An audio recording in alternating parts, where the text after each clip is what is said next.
nous allons commencer pour essayer autant que faire se peut de respecter les horaires d'un emploi du temps très dense et très chargé.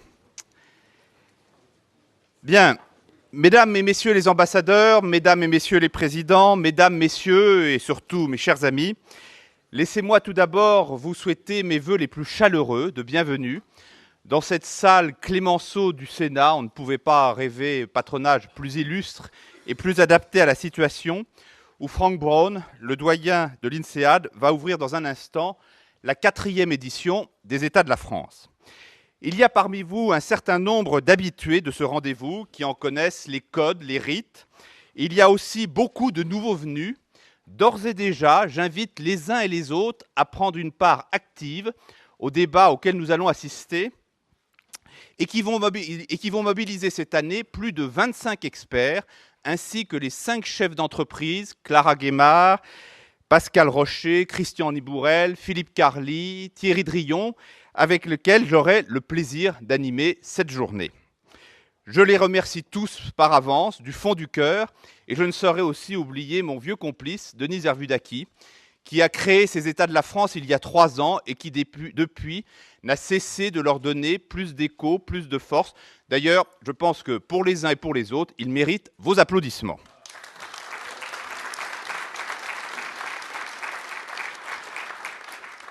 Le succès de la France tient évidemment à la qualité de ses invités, mais tout autant à la richesse du dialogue qui s'instaure entre eux et avec vous. Dialogue dont la Tribune et BFM ont accepté cette année d'être la caisse de résonance. Je pense que vous avez tous eu la Tribune. Je vois que certains sont en train de la découvrir sur leurs genoux, qui vont donner des échos. Vous avez peut-être aussi écouté BFM hier. Les États de la France ont 4 ans et la crise, quasiment 2, si l'on date son origine à la crise des subprimes de l'été 2007. Et cette année, comme l'an dernier, la crise sera l'invitée omniprésente de nos discussions. Aucun de nous n'a de raison de se réjouir de la tempête économique qui secoue la planète et encore moins des conséquences majeures qu'elle emporte sur tous les plans, politiques, social, humains, géopolitiques même. Mais nous serions bien hypocrites si nous ne reconnaissions pas que l'élévation magistrale du degré d'incertitude provoqué par la crise crée un terrain particulièrement fécond pour les réflexions, les analyses et l'apparition de perspectives nouvelles. Je parlais tout à l'heure de rite, le moindre n'est pas l'architecture de notre journée. 4 tables rondes de 90 minutes chacune en constituent l'armature. Conjoncture économique et conjoncture politique ce matin, conjoncture sociale et conjoncture internationale cet après-midi. Comme chaque année, 2 rendez-vous prestigieux ajouteront leurs notes aiguës et graves à cette partition. Avant le déjeuner, Luc Ferry nous fera l'amitié de passer une demi-heure avec nous. Luc Ferry était venu aux États de la France il y a 2 ans et son intervention avait rencontré un immense succès. Grâce à lui, nous mesurerons combien, durant ces 2 petites années, le monde a changé. Après le philosophe, en fin de journée, nous accueillerons l'homme d'action, celui qui est même aux commandes de pilotage de l'appareil d'État, puisqu'il s'agit de Claude Guéant, secrétaire général de l'Élysée et, comme chacun le sait, le plus proche collaborateur du président Nicolas Sarkozy. Cette journée n'a donc plus de secret pour vous, hormis ceux, bien sûr, très nombreux, que nos débats permettront de dévoiler. Le président du Sénat, Gérard Larcher, ne pouvait être parmi nous ce matin. Il viendra donc nous rendre visite juste avant l'intervention de Luc Ferry. Et c'est donc à Frank Brown, doyen de l'INSEAD, INSEAD qui est partenaire des États de la France cette année, que revient l'honneur d'ouvrir cette 4e édition. Frank Brown, qu'on nous remercions particulièrement puisqu'il est venu spécialement de Singapour pour être là ce matin. Dear Frank, you have the floor.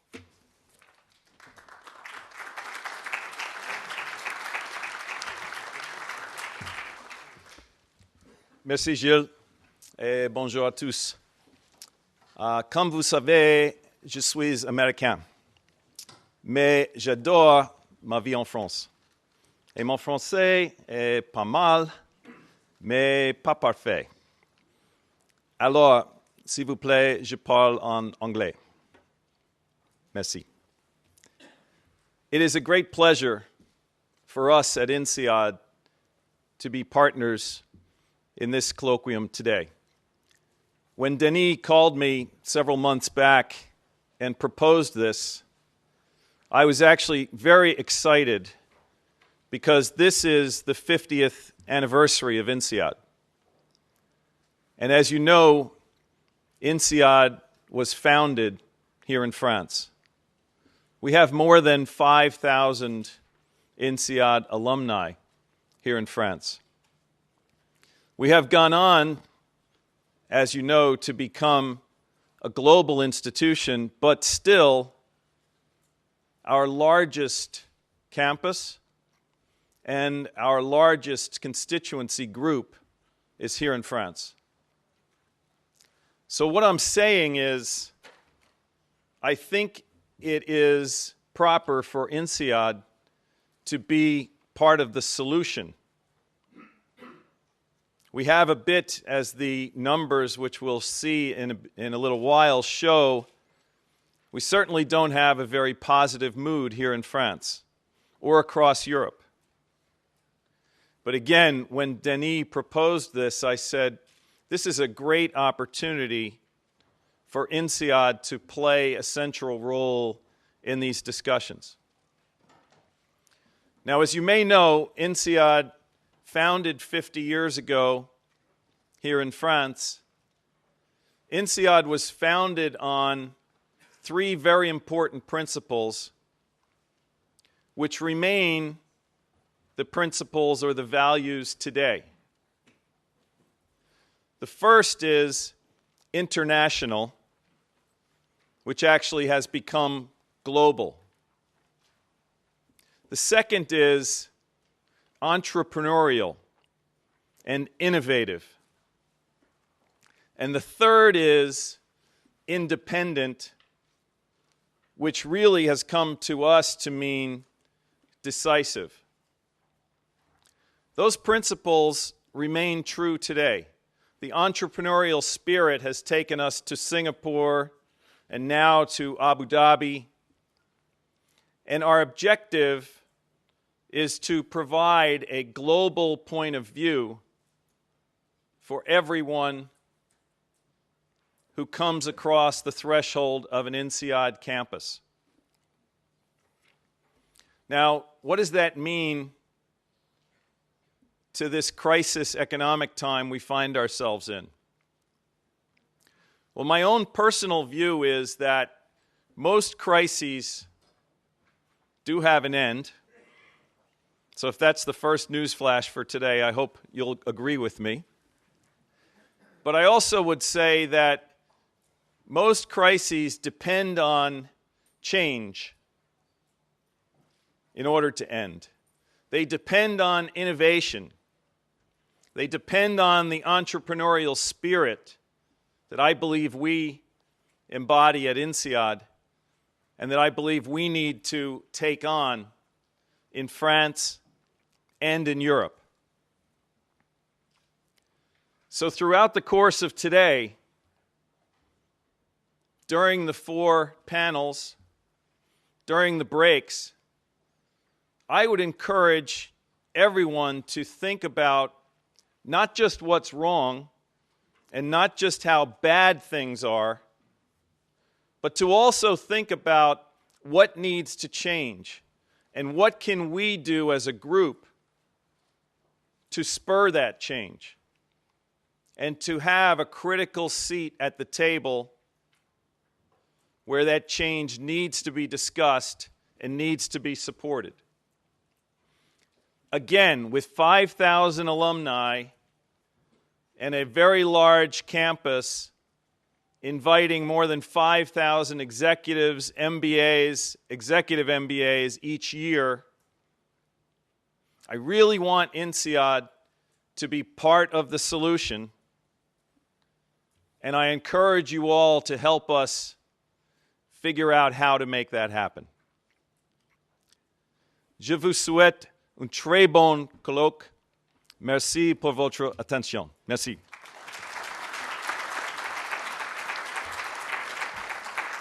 Thank you very much, dear Frank Braun. You're dead right.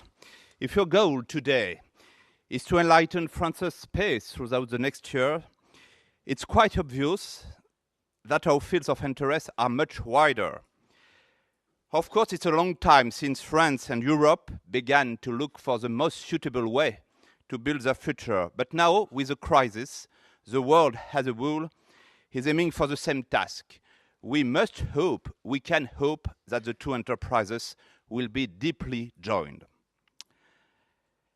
Un court instant, nous allons néanmoins rester sur l'Hexagone, proprement dit, avec une séquence qui fait elle aussi partie des rites et des habitudes des États de la France.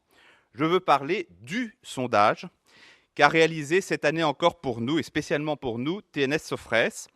Je demande donc à son directeur général, Brice Teinturier, un fidèle des États de la France, de venir nous commenter les principaux résultats.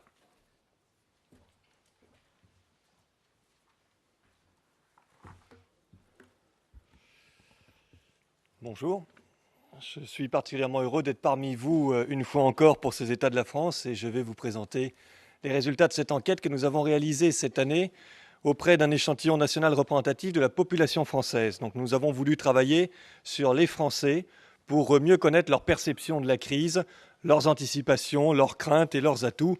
Et vous allez voir que le petit voyage auquel je vous convie vaut le détour. Alors, si on peut, c'est pas moi qui montre, oui, passer même directement, voilà, c'est un échantillon national représentatif, 2000 personnes, on est auprès de l'ensemble des Français. Merci de passer à la slide suivante. Pour connaître d'abord l'état d'esprit de nos concitoyens, nous leur avons posé cette question, cherchant à mesurer quel était un peu leur climat psychologique. Et nous avions pris soin de mettre, vous le voyez, autant d'items positifs que d'items négatifs. On avait confiance, bien-être, sérénité, enthousiasme, à côté de méfiance, lassitude, morosité et peur. Et cela ne surprendra peut-être pas les habitués, mais vous voyez là que nous renouons avec le pessimisme noir de la société française, qui ne date pas de la crise, mais qui est une fois de plus confirmé, à un niveau, je dois le dire, que j'avais rarement vu jusqu'à présent, avec donc des items qui sont essentiellement des items négatifs, et tout en haut, à 51%, l'idée de la méfiance, cette méfiance à l'égard des élites, à l'égard de tout ce qui est le haut, à l'égard du pouvoir, à l'égard également, je dois le souligner, même si on ne le voit pas ici, des dirigeants d'entreprise, est plus forte que jamais, et cela c'est profondément inquiétant. Ce pays n'arrive pas à se projeter dans l'avenir sur un mode positif. Donc le climat psychologique n'est pas bon, et face à la crise, si on peut aller, voilà, merci, face à la crise, nos concitoyens considèrent que notre pays n'est grosso modo ni mieux ni moins bien armé que les autres pays pour en sortir rapidement. Vous voyez qu'à 58%, les Français considèrent qu'il n'a pas plus, mais pas moins non plus, d'atouts. Et puis, malgré tout, si on veut regarder les choses un peu plus positivement, on a un peu plus de gens, 26%, qui considèrent que la France a plus d'atouts que les autres pays pour sortir de la crise, que ceux qui considèrent, 12%, qu'elle en a moins. Vous avez également un clivage politique qui est assez fort et qui va structurer l'ensemble des réponses. Les sympathisants de droite sont plus optimistes, soutiennent davantage l'action du gouvernement. Les sympathisants de gauche, eux, minimisent les atouts de la France, minimisent les possibilités de sortie de crise et sont encore plus inquiets que le reste de la population.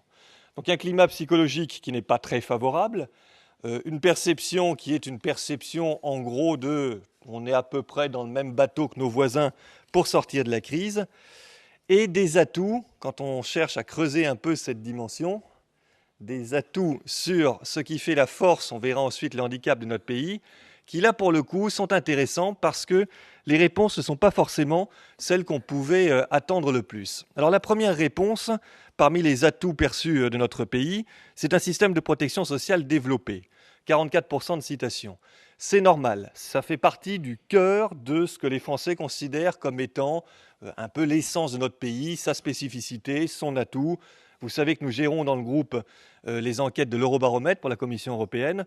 Donc on peut comparer les résultats avec ceux des 27 pays de l'Union européenne. Et on voit bien que cette caractéristique française, elle est majeure. C'est d'ailleurs cette caractéristique qui nourrit aussi le pessimisme. C'est parce que les Français ont peur d'un système de protection sociale qui se déliterait qu'ils sont aussi inquiets sur l'avenir. Mais ce qui est plus inattendu, qui est, je crois, une bonne nouvelle, c'est de voir qu'immédiatement après, on nous cite parmi les atouts de la France l'esprit d'entreprendre, de créer son entreprise, et puis la présence d'entreprises dynamiques. Et ça, c'était moins attendu. Ce n'était pas quelque chose qu'on trouvait dans nos enquêtes il y a encore quelques années. Et je pense que de ce point de vue, il y a malgré tout un petit frémissement qui se fait dans ce pays et qui considère qu'à côté de notre système de protection sociale auquel nos concitoyens sont donc très attachés, eh bien, l'esprit entrepreneurial se développe et constitue le deuxième pilier de ce qui nous fera sortir de la crise. Une population volontaire et dynamique en quatrième atout, c'est finalement pas mal et c'est bien parce que les Français mettent en avant les entreprises avant de se mettre en avant eux-mêmes. Et c'est ça que j'ai surtout retenu de cette question et qui montre donc qu'il y a quelque chose autour de la sphère économique, malgré tout, qui bouge un petit peu. En revanche, vous voyez que les traditions importantes de recherche et d'innovation ou même des infrastructures de transport nombreuses et de qualité sont totalement minorées. Ce ne sont pas là-dessus que nos concitoyens comptent pour faire face principalement à la crise actuelle. Alors, quels sont, une fois qu'on a dit ça, quelles sont la façon dont ces résultats se structurent par différentes populations ? Vous l'avez vu, je ne l'ai pas commenté, il y a des différences qui tiennent à la profession. Les catégories populaires, les employés, les ouvriers, sont encore plus pessimistes que les cadres moyens et supérieurs. Mais c'est, je dirais, normal et une constante. Ce qu'on voit bien, en revanche, c'est qu'il y a une structuration extrêmement forte entre les sympathisants de gauche et les sympathisants de droite. Et notre pays est véritablement fracturé autour de ces deux axes. Un axe qui oppose le haut et le bas, les CSP basses et les CSP hautes, et un axe qui oppose les sympathisants de gauche et les sympathisants de droite. On est très très loin de fabriquer un consensus et un diagnostic commun sur nos atouts et nos handicaps, et encore plus loin sur la façon de sortir de la crise.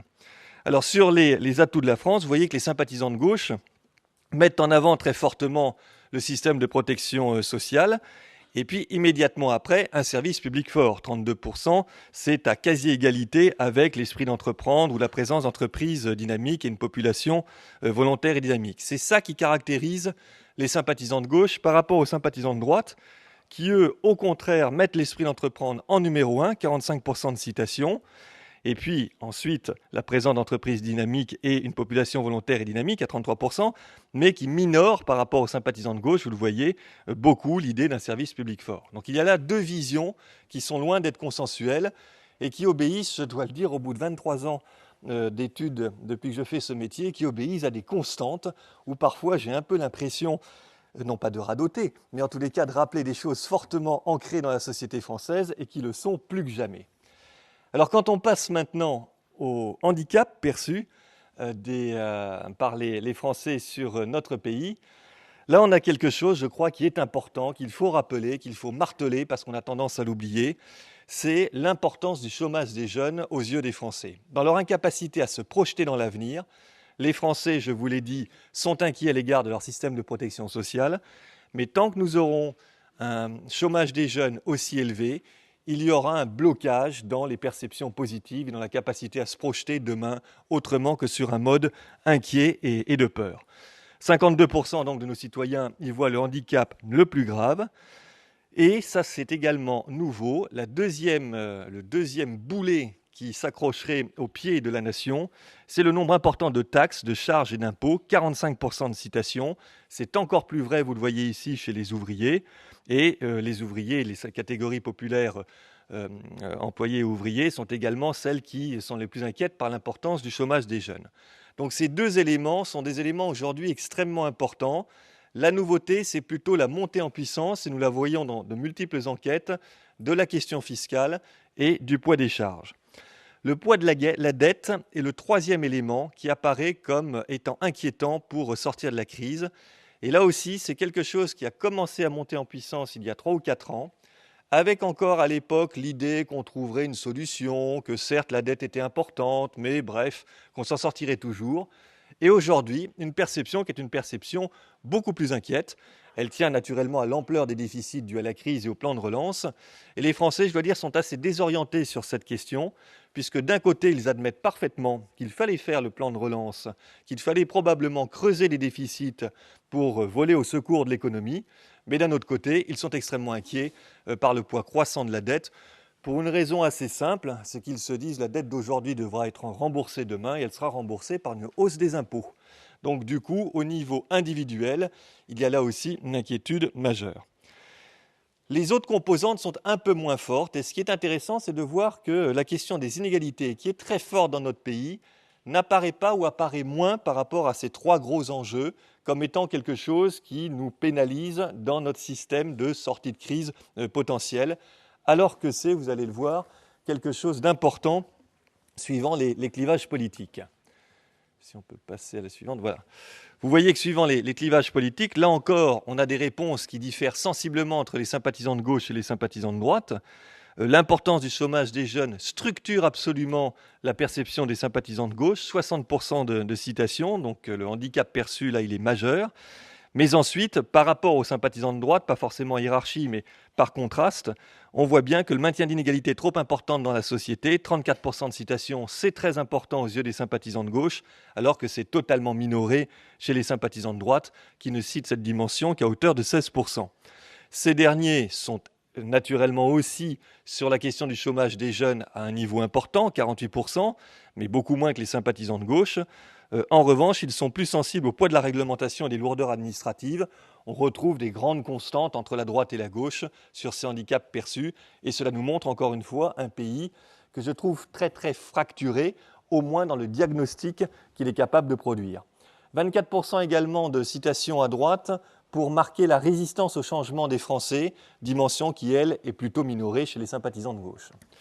Donc des atouts et des handicaps perçus qui globalement sont importants et se structurent autour du chômage des jeunes, de la dette et de la fiscalité, et puis ensuite qui diffèrent un peu suivant la gauche et la droite.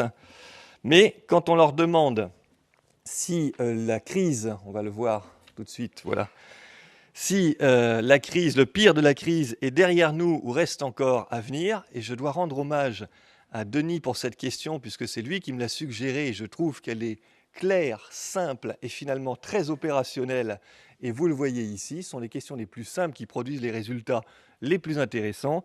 Eh bien, nous voyons que massivement, 64%, je ne veux pas dire que les bras m'en sont tombés, mais presque, 64% des Français considèrent que le pire reste encore à venir. Alors, j'ai l'habitude de travailler sur le pessimisme des Français, mais là, quand on a connu l'année que nous avons connue, qui est quand même une année extraordinairement difficile, et que nous voyons que des Français considèrent que le pire est encore devant nous, il y a un enjeu majeur pour les entrepreneurs et les pouvoirs politiques de remobilisation de la société française et de recréation de leviers de confiance. On ne peut naturellement pas rester avec une perception aussi noire de la situation.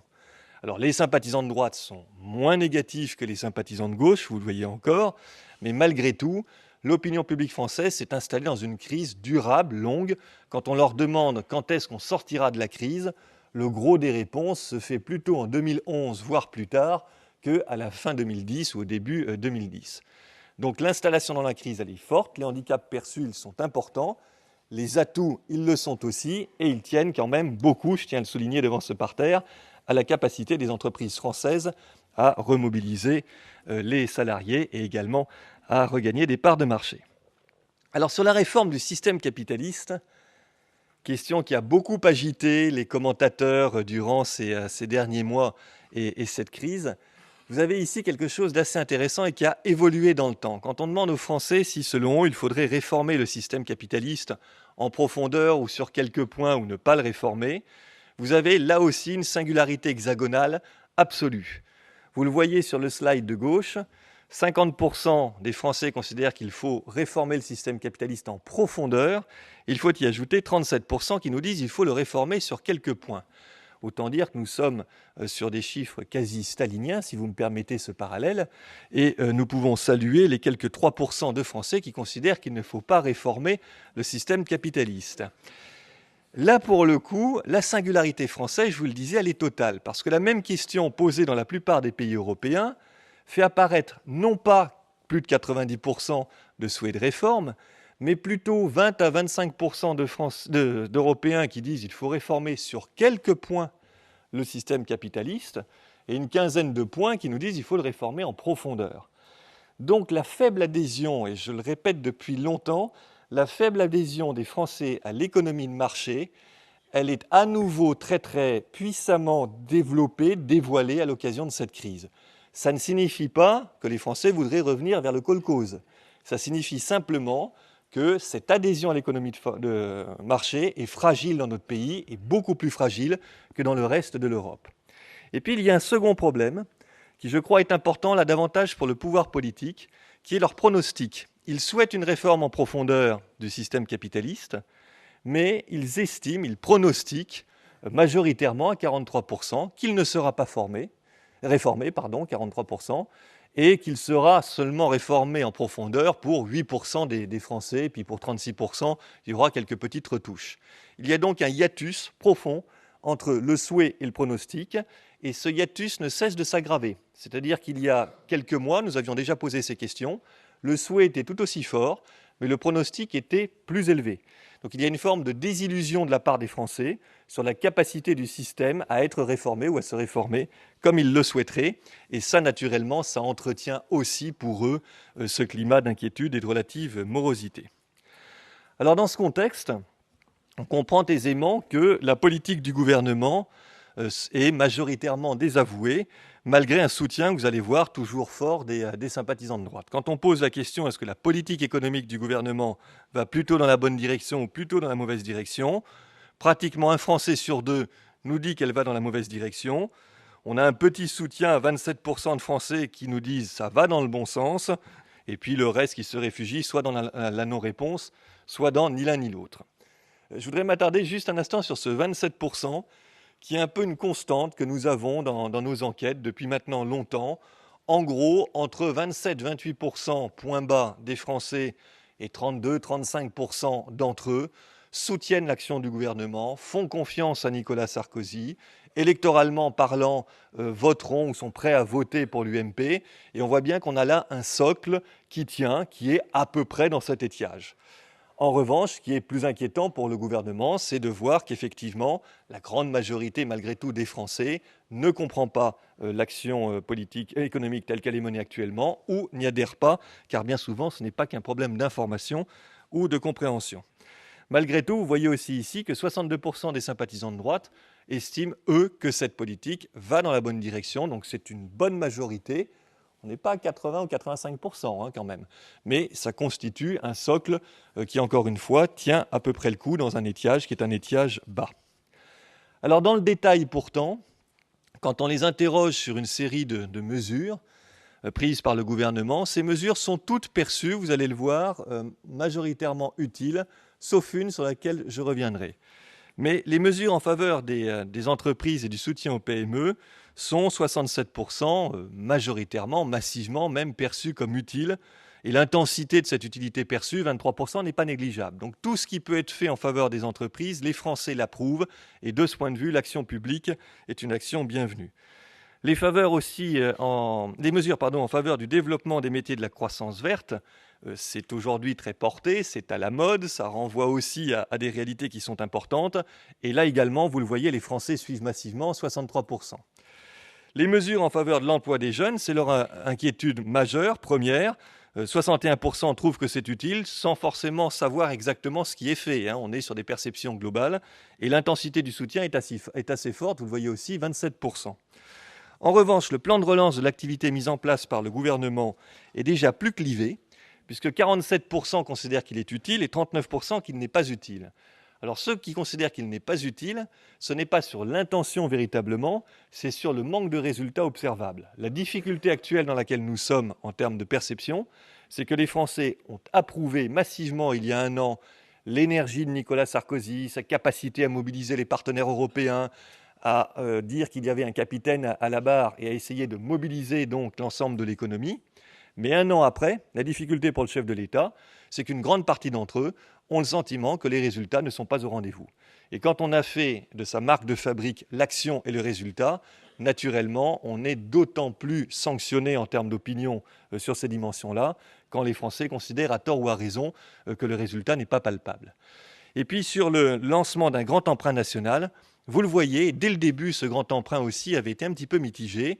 Les Français sont très partagés, plutôt d'ailleurs majoritaires à considérer qu'il n'est pas utile.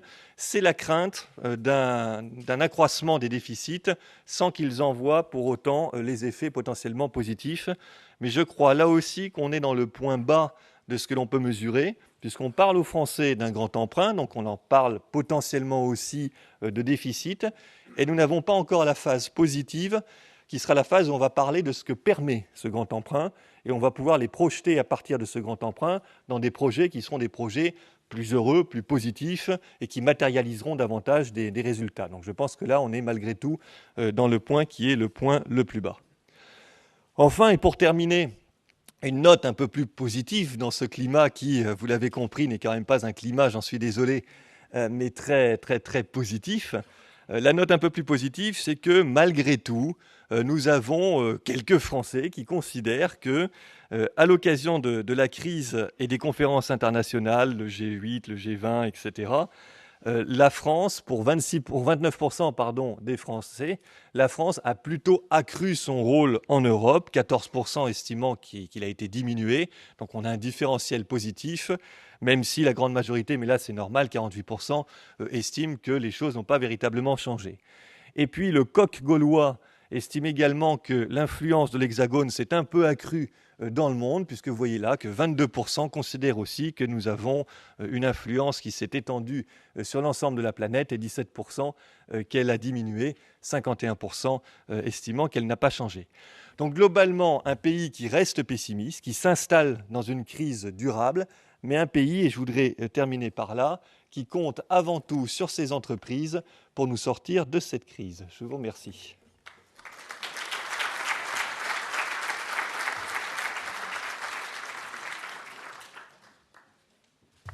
Bien, merci beaucoup Brice Teinturier. Nous aurons le plaisir de vous retrouver après la pause sur la table ronde politique.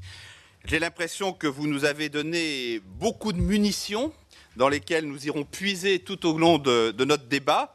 Nous verrons si les débats corrigent l'impression assez sombre que nous ont laissé les Français à travers ce sondage. En tout cas, je pense qu'ils ouvrent beaucoup de pistes de discussion. Alors, nous ouvrons maintenant notre première table ronde consacrée à la conjoncture économique. Et pour cela, je demande de me rejoindre sur cette tribune à Véronique Morali, Christian de Boissieu, Michel Didier, Ludo van der Heyden et Nicolas Véron, et bien sûr Pascal Rocher qui va animer la discussion économique avec moi.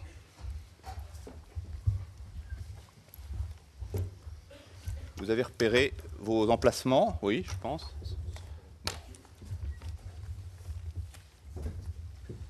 Bien. Madame, Messieurs, bienvenue d'abord et un grand merci d'avoir répondu à notre invitation. Je disais en ouverture de cette journée que la crise allait s'immiscer dans toutes nos conversations. Elle a commencé de le faire avec Brice il y a un instant. Autant dire que tout ce que vous nous allez nous dire est absolument fondamental, y compris pour la suite de notre débat. La crise, elle est d'abord économique et financière, et nous avons besoin de camper le décor. Où en est-on de cette crise? Comment va-t-on en sortir? Quand? Les Français ont l'impression qu'elle n'est pas terminée, c'est moins de moins, qu'elle va même durer encore au moins 2 années. Vous nous direz ce que vous en pensez. 2 mots au cas peu probable où notre auditoire ne vous connaîtrait pas encore. Je dis 2 mots, car vous avez tous en commun de revêtir plusieurs casquettes. Vous ne m'en voudrez pas si je ne les cite pas toutes. Véronique Morali, d'abord. Vous êtes présidente de Fimalac Développement. À ce titre, vous veillez sur le destin de l'agence de notation Fitch, sujet que nous aurons peut-être l'occasion d'aborder, même si ce n'est pas du tout le motif de votre présence ici. Car vous êtes une entrepreneure, une vraie. Il y a 3 ans, vous avez lancé un site féminin, Terra Femina. Vous savez, comme moi, que j'ai pour ce site une affection particulière. C'est un succès, et je n'ai pas une affection particulière parce que c'est un succès.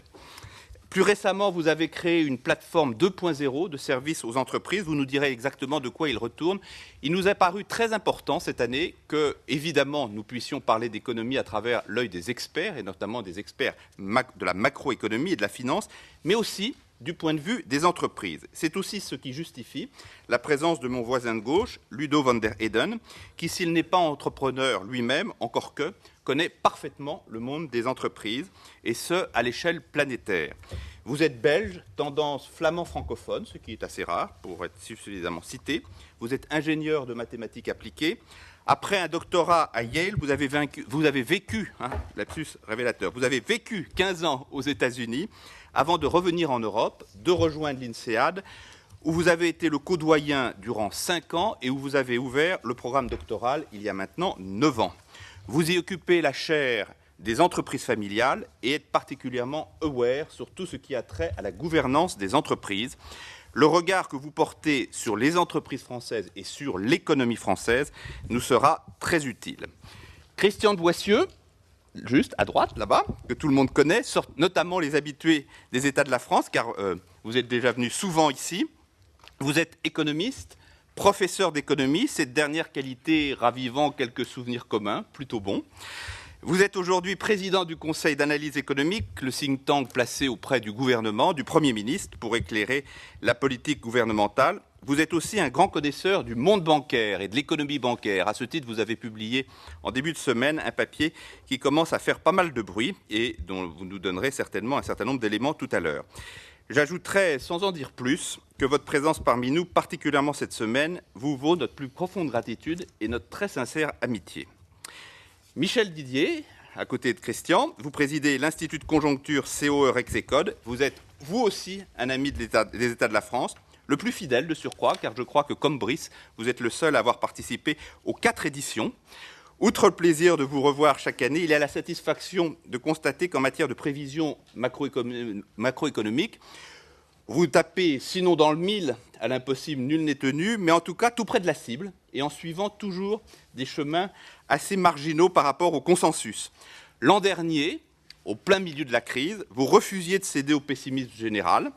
Nous serons bien obligés de vous demander, un an après, si vous avez eu raison, et de nous donner évidemment vos perspectives pour l'année prochaine.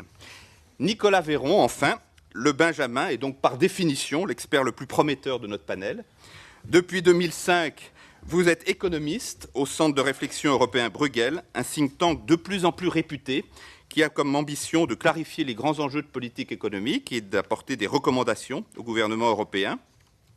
Dans votre curriculum vitae, votre métier actuel d'économiste tranche singulièrement avec vos activités antérieures, industriel au groupe Saint-Gobain, membre de cabinet ministériel, banquier d'affaires, oh le vilain mot, et même jeune entrepreneur. Vous nous direz peut-être si l'économie est pour vous l'accomplissement de la sagesse. En tout cas, c'est aussi ce parcours atypique qui nous a séduits pour vous accueillir ici. Alors, Madame, Messieurs, nous allons vous entendre dans un instant, mais conformément à la tradition bien ancrée, je vais demander à Pascal Rocher, notre président de séance, comme on dit usuellement dans cette séance, dans cette enceinte, de bien vouloir ouvrir notre débat. Pascal Rocher, je le rappelle, vous êtes directeur général de Barclays Bank en France. Vous dirigez aussi 3 grands métiers mondiaux au niveau de Barclays Monde, la clientèle privée, les investissements, l'assurance. À ce titre, il vous revient la lourde tâche d'ouvrir cette séance, d'être en quelque sorte, comme le seront les 4 autres chefs d'entreprise qui m'accompagneront au cours de cette journée, le porte-parole de l'assistance, en passant à nos experts la commande des questions auxquelles vous souhaiteriez qu'ils apportent une réponse. Très bien, merci à vous Gilles, bonjour à toutes et à tous. Ah non, commencez pas parce que vous allez vous lasser. Hein. Alors, beaucoup de questions, d'interrogations, effectivement. Alors, on parle pour la France, vous avez vu les dernières prévisions données par le gouvernement.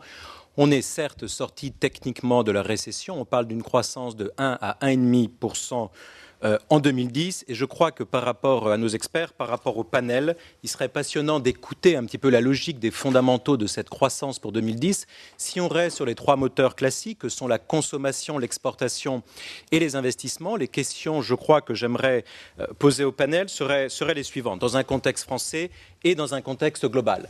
D'abord, la consommation intérieure. La consommation intérieure n'est-elle pas avant tout tirées par les mesures de soutien gouvernemental? Ces mesures peuvent-elles perdurer? Deuxième point, peut-être dans le contexte, la hausse du chômage semble encore, pour un certain moment devant nous, inéluctable. Donc, premier sujet sur la consommation. Deuxième sujet sur les exportations. Alors, on sait, je crois qu'on a une faiblesse structurelle, on va dire, dans ce domaine. Par ailleurs, pour les exportations, je crois qu'il serait passionnant de comprendre la vision économique, conjoncture court terme et moyen terme sur le sujet de la parité euro-dollar. On est grosso modo à 50. que va-t-il se passer? À partir de quand peut-on considérer que le moteur des exportations va lui aussi soit accélérer, soit rentrer dans les difficultés?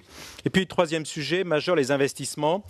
Pour ce qui est des investissements, le taux directeur de la BCE devrait rester, et vous nous direz si vous en êtes d'accord, stable jusqu'à mi-2010. D'abord, qu'en pensez-vous? Certes, on a assisté à la hausse de certains taux. Peut-on les considérer comme marginaux, ceux de l'Australie, de la Norvège notamment? Maintenant, au-delà de ce 1%, il me semble qu'un changement fondamental a eu lieu depuis un an avec ce qu'on appelle la politique non conventionnelle, les mesures quantitatives mises en place par la BCE. Plus de 500 milliards d'euros ont été injectés dans l'économie. Sauf erreur, Jean-Claude Trichet a annoncé il y a quelques jours que ce qui allait être mis à disposition des banques sur le marché au mois de décembre serait sûrement pour la dernière fois. Quelles conséquences de cette politique dite quantitative de la BCE et qu'en voient nos experts? Voilà, donc tant pour la consommation, les exportations, les investissements pour ces trois moteurs, la perspective de nos experts et puis bien sûr, et ce que nous avons vu également avec Brice Teinturier,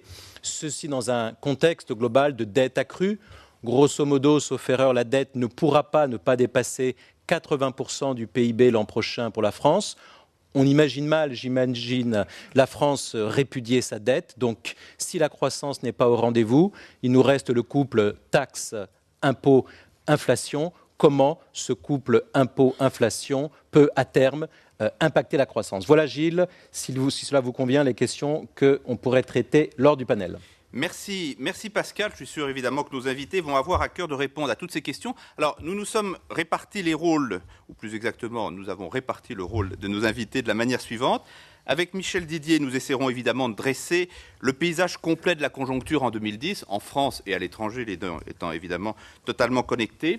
Avec Christian de Boissieu, nous braquerons le projecteur sur la question des monnaies, dont Pascal vient de souligner qu'il allait sans doute être un des éléments déterminants et probablement l'élément d'incertitude le plus crucial de l'année prochaine. Puis, avec Nicolas Véron, nous parlerons régulation. Que peut-il sortir dans ce domaine des promesses du G20? Ensuite, j'interrogerai Ludo van der Heyden sur le regard qu'il porte sur les entreprises et l'économie française. Comment l'une et les autres ont-elles réagi à la crise? En sortiront-elles renforcées ou affaiblies? Ce paradoxe entre la une de la Tribune ce matin disant que les étrangers croyaient à la France et le sondage présenté par Brice disant que les Français n'y croyaient pas. Peut-être que Ludo nous donnera une explication de cette apparente contradiction. Enfin, Véronique Morali élargira notre réflexion sur les entreprises en répondant à cette question: comment la combinaison de la crise et des nouvelles technologies oblige les entreprises à se transformer radicalement en même temps qu'elle leur en donne les moyens?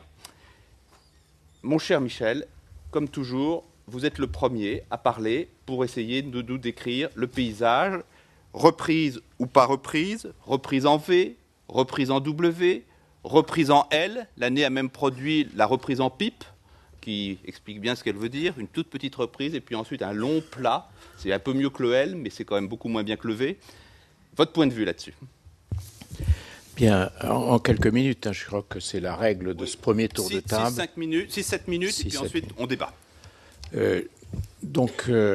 Avant de répondre aux différentes questions qui ont été posées, et donc de livrer comme ça un pronostic, je pense que le mieux est quand même d'expliquer pourquoi je vais vous donner mon pronostic, c'est-à-dire quel est le raisonnement économique qui est derrière. Ça vous permettra de dire si vous le partagez ou sur certains points vous en écartez, et donc par conséquent du pronostic lui-même. Alors un tout petit mot d'histoire. D'abord, que s'est-il passé depuis 2 ans?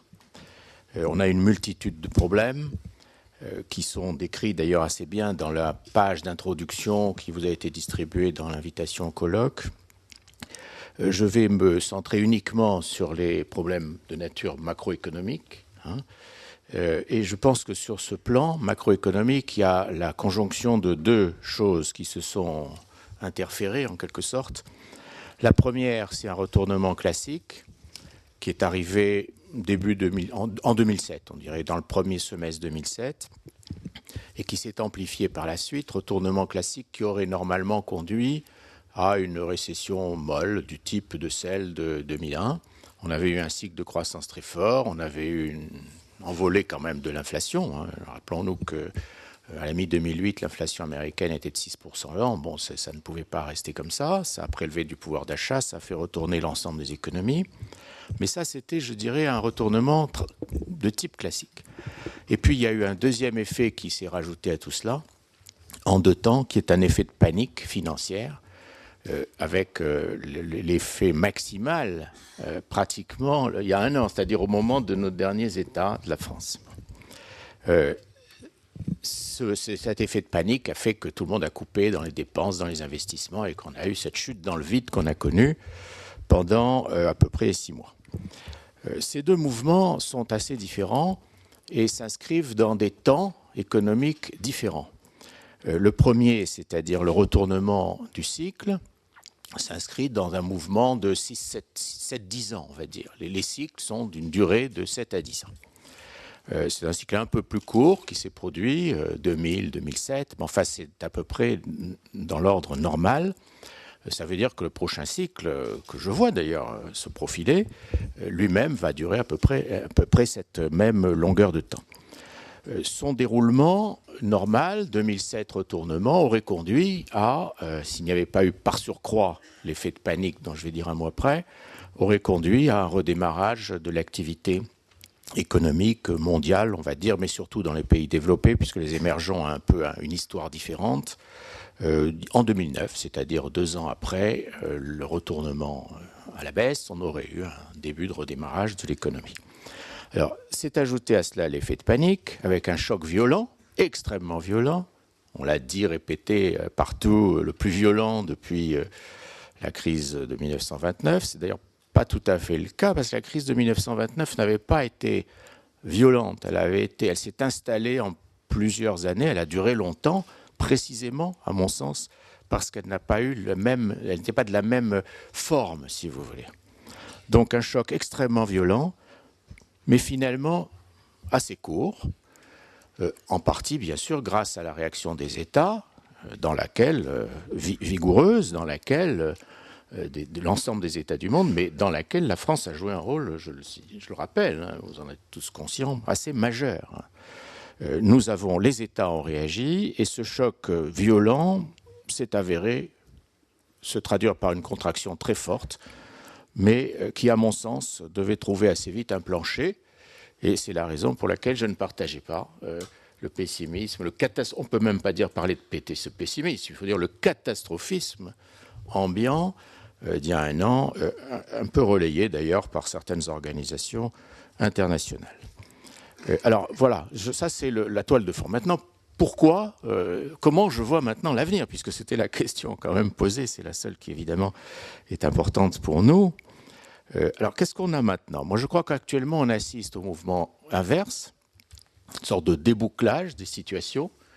Je crois que les anglo-saxons utilisent un mot qu'on n'a pas, c'est le unwinding, c'est-à-dire le déroulement à l'envers, hein, en quelque sorte, de ce qui s'est passé. Et ceci me conduit d'emblée au scénario que je vous indique, un scénario en 3 temps, un rebond, convalescence, 3 temps. Premier temps rebond, deuxième temps convalescence, troisième temps reprise économique. Alors, quelle est la durée de tout ça et comment ça risque de se passer? Le rebond, il a démarré, nettement plus tôt dans les pays d'Asie, à l'été, fin du printemps-été aux États-Unis, plutôt plus récemment encore en Europe, mais on est engagé. Le rebond mondial est engagé.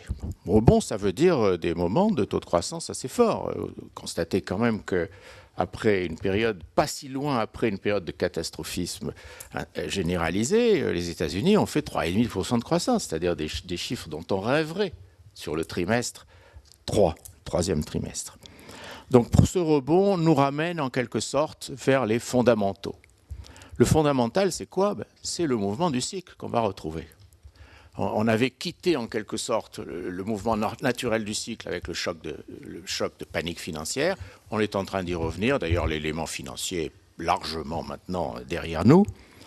Mais le mouvement naturel du cycle n'était pas une reprise vigoureuse de toute façon dans l'immédiat. C'était plusieurs années de convalescence. Pourquoi?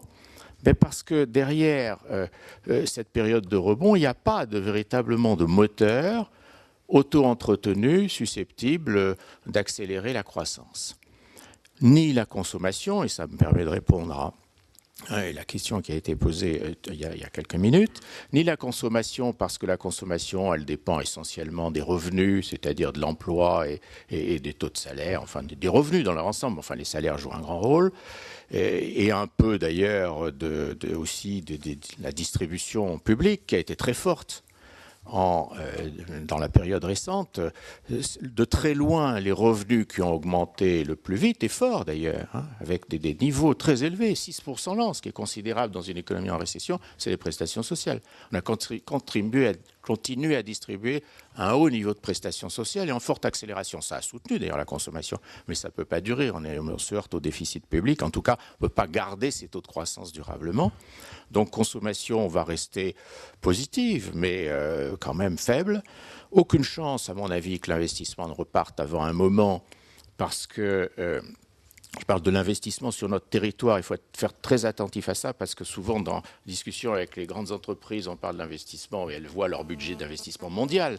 Mais nous, ce qui nous intéresse immédiatement pour la croissance française, c'est combien on va investir sur le territoire français. C'est ça qui entraîne le PIB français.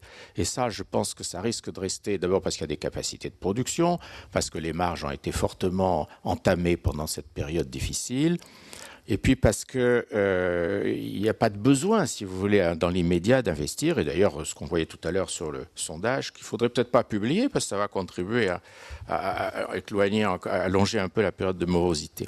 Ah, il est déjà dans la tribune de ce matin. Bon, quelle est la durée de cette période de convalescence? Moi, je pense qu'elle va durer 2-3 ans. Ce n'est pas une affaire de 6 mois. C'est une affaire un peu longue dont on va sortir.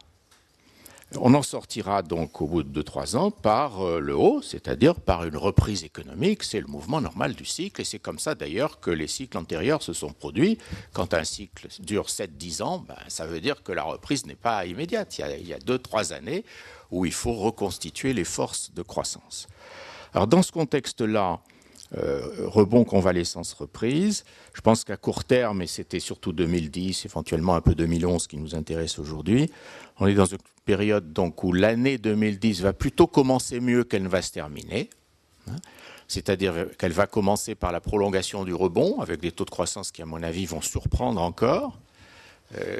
Vous avez constaté que le Premier ministre a annoncé 0,75, puis ensuite 1, puis ensuite maintenant de 1 à 1,5. Et vous ? Nous avons début septembre considéré qu'on pouvait dépasser 2% en 2010, parce que le rebond allait surprendre par ça. Mais malheureusement, il va être assez court. Et par conséquent, il va avoir un effet très positif sur la moyenne annuelle de 2010. Mais je pense que la fin 2010 sera une période plutôt de déception. C'est-à-dire qu'on va constater, parce qu'avec le temps de la constatation, que finalement ce rebond n'est pas durable. Il ne faut pas en tirer la conclusion qu'on va rechuter. Simplement, il faut en tirer la conclusion que, bien sûr, il y aura une période de latence avant la reprise. En termes d'inflation, je n'y crois absolument pas pour la période à venir. C'est pas du tout. Les salaires ralentissent, le chômage est élevé et va rester malheureusement élevé pendant le courant de l'année 2010, parce qu'il faut quand même un certain nombre de trimestres avec une croissance un peu forte pour qu'on puisse réentraîner l'emploi et donc faire baisser le chômage. Donc on va être dans un environnement quand même de chômage élevé, avec d'ailleurs plein de problèmes que ça pose, parce que chômage élevé durant, il y a des premières générations de jeunes qui n'arrivent pas à trouver, ou de personnes qui ont été mises au chômage, qui arrivent au bout de la période des 18 mois, 2 ans, et donc il y a tout un mécanisme pervers qui est lié à cela.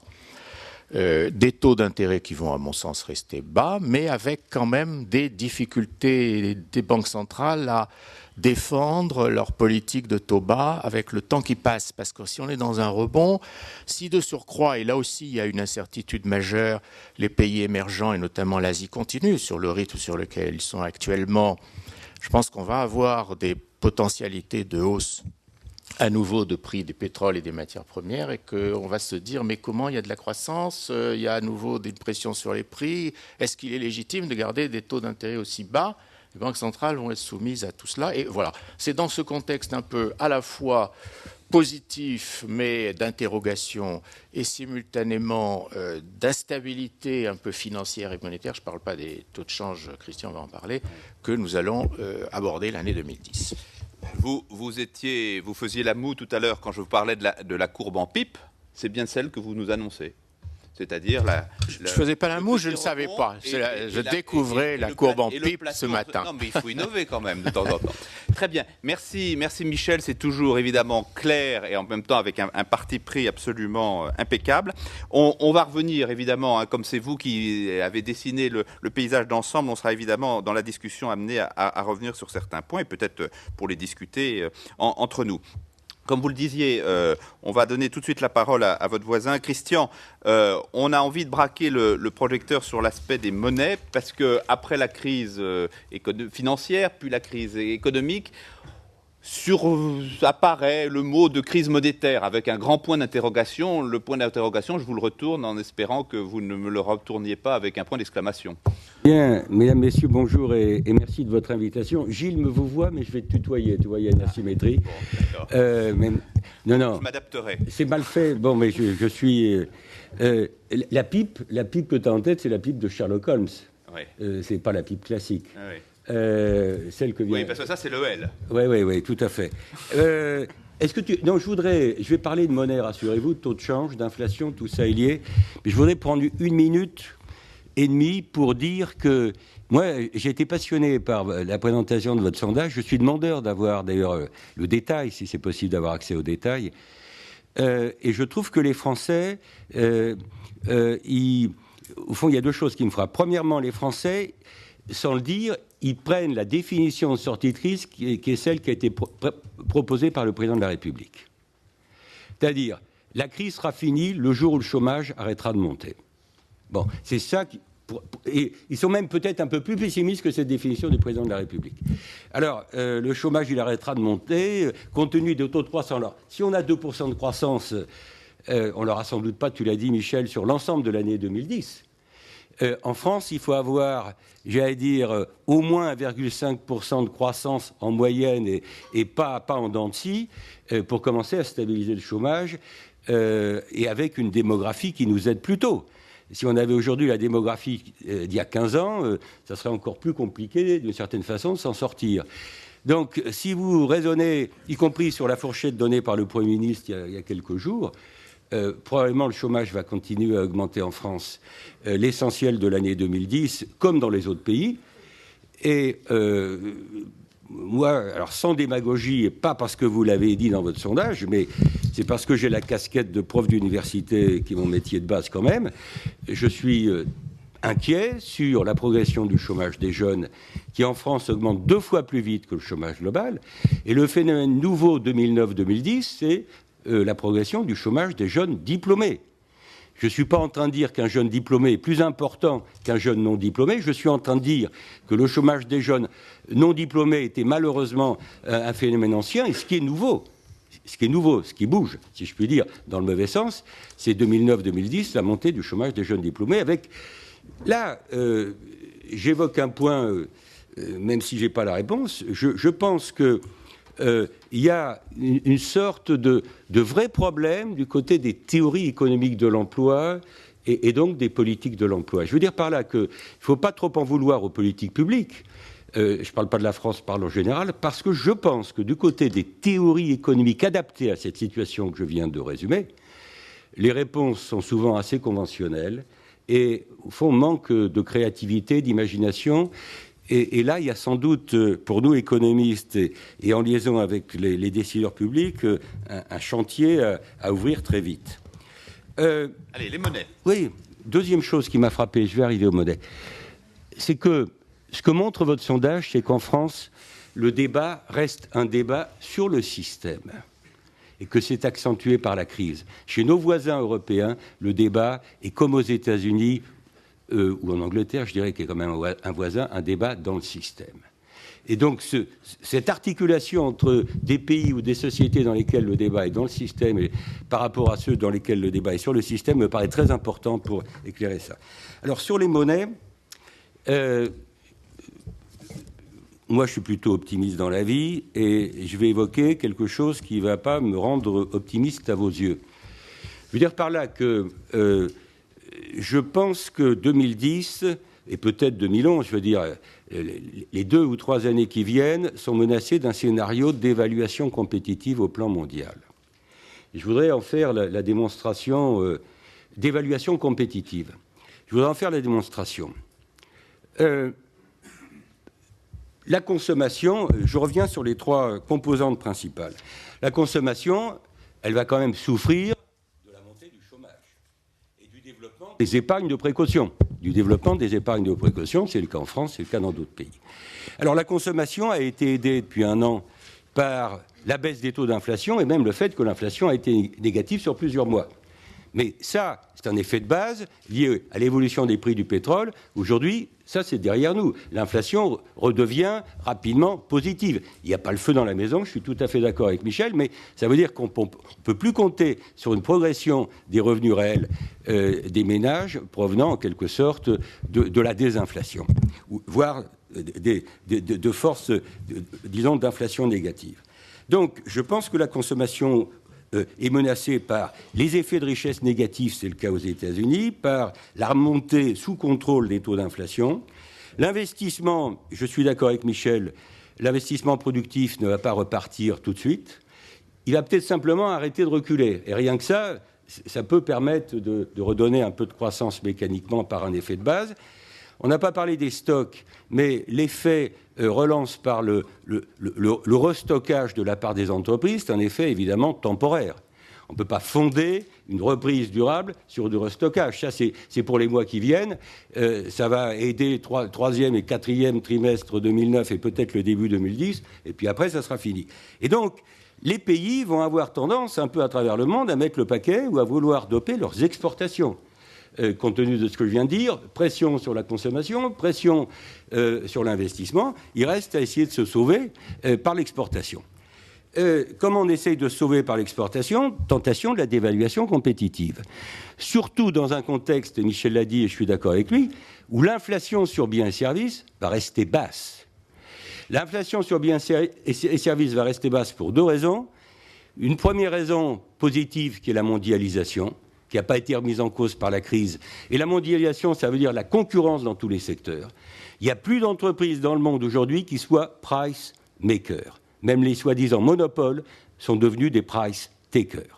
Donc, on l'a bien vu quand les prix du pétrole étaient à 140 ou 150 $ au premier semestre 2008. On était dans un contexte totalement différent des années 70. Ça, c'est un premier facteur qui limite d'une certaine façon la dérive des prix. Et le deuxième facteur, là qui est moins heureux, je dirais, c'est la montée du chômage et la persistance du chômage à des niveaux élevés, qui fait que même s'il y avait un premier choc initial, par exemple sur les prix du pétrole ou autres, il n'y aurait pas, à mon avis, plus d'effet de deuxième tour qu'il y a eu au premier semestre 2008. Et il n'y a pas eu d'effet de deuxième tour par rapport, disons, consécutif au choc pétrolier. Donc, l'inflation, elle va rester sur les marchés d'actifs. On va continuer à passer d'une bulle à l'autre dans le monde, j'allais dire, d'aujourd'hui et de demain, comme on le fait depuis 15 ans, passer d'une bulle à l'autre. Et ça veut dire quoi? Ça veut dire, parenthèse, que par rapport au débat sur comment est-ce qu'on sort de la situation difficile du côté des finances publiques, un peu partout dans le monde, aux États-Unis, en Europe, Pascal évoquait le couple taxe-inflation. Moi, je pense qu'il faut tout faire pour promouvoir le couple croissance et maîtrise des dépenses publiques, c'est-à-dire l'autre couple. Et que si avec Véronique Morali, avec quelques autres, on a siégé pendant 2-3 mois sur la commission du grand emprunt, qui a terminé ses travaux hier, c'est pas moi qui ai inventé l'idée, donc ne m'agressez pas là-dessus, mais vous disons... dites tous ça, hein, c'est quand même très frappant. Ce qui est caractéristique des membres du Grand Emprunt, c'est de s'excuser d'y avoir siégé. Non, mais parce que, je te signale, moi j'ai été ravi d'y siéger, j'ai trouvé que c'était passionnant avec des gens de qualité, bien sûr, c'était passionnant, mais c'est pas nous qui avons eu l'idée. Simplement, une fois que l'idée était là, au fond, notre boulot, c'était d'essayer de l'utiliser de manière la plus intelligente qui soit.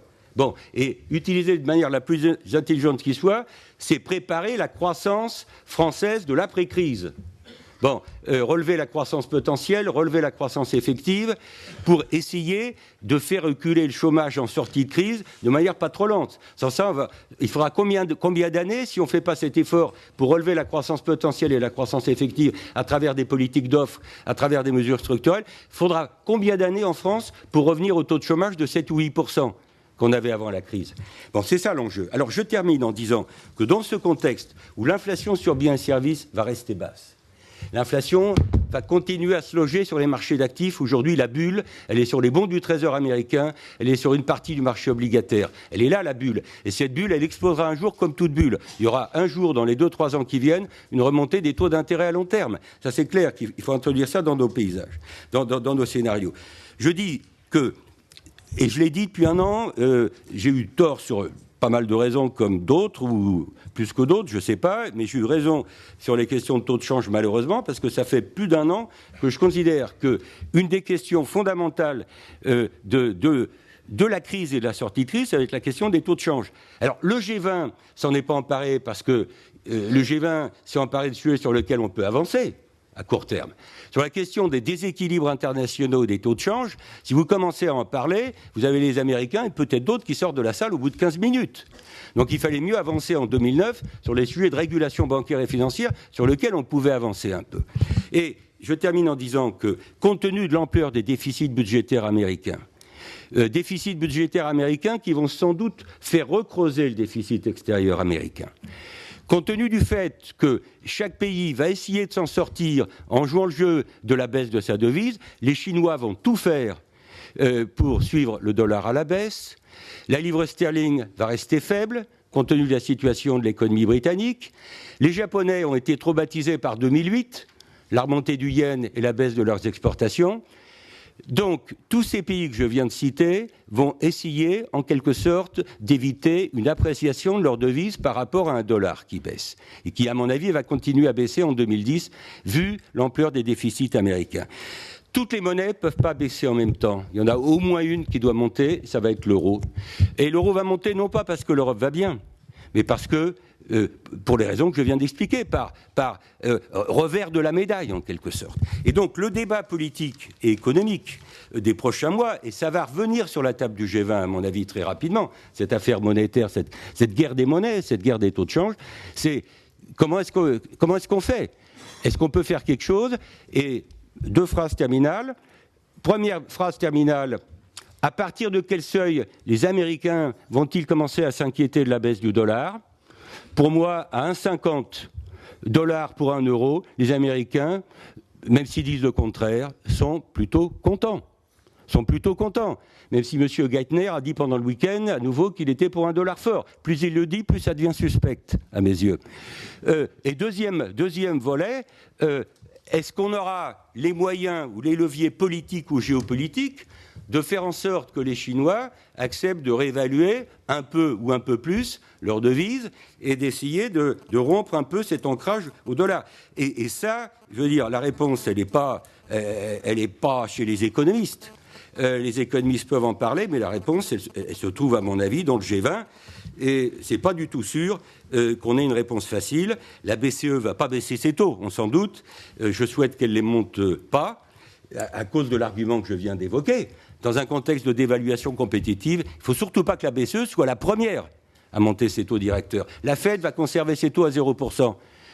Surtout pas que M. Trichet et ses collègues, pour lesquels j'ai beaucoup de respect, commencent à monter ses taux. Voilà le paysage que je voulais évoquer. Merci beaucoup, Christian. J'avais prévu de vous torturer, Christian et Véronique, pour savoir avant tout le monde ce qui sortirait de la commission du Grand Emprunt, mais on gardera ça pour la fin de la séance. Deux questions, mais avec une réponse très très rapide, Christian.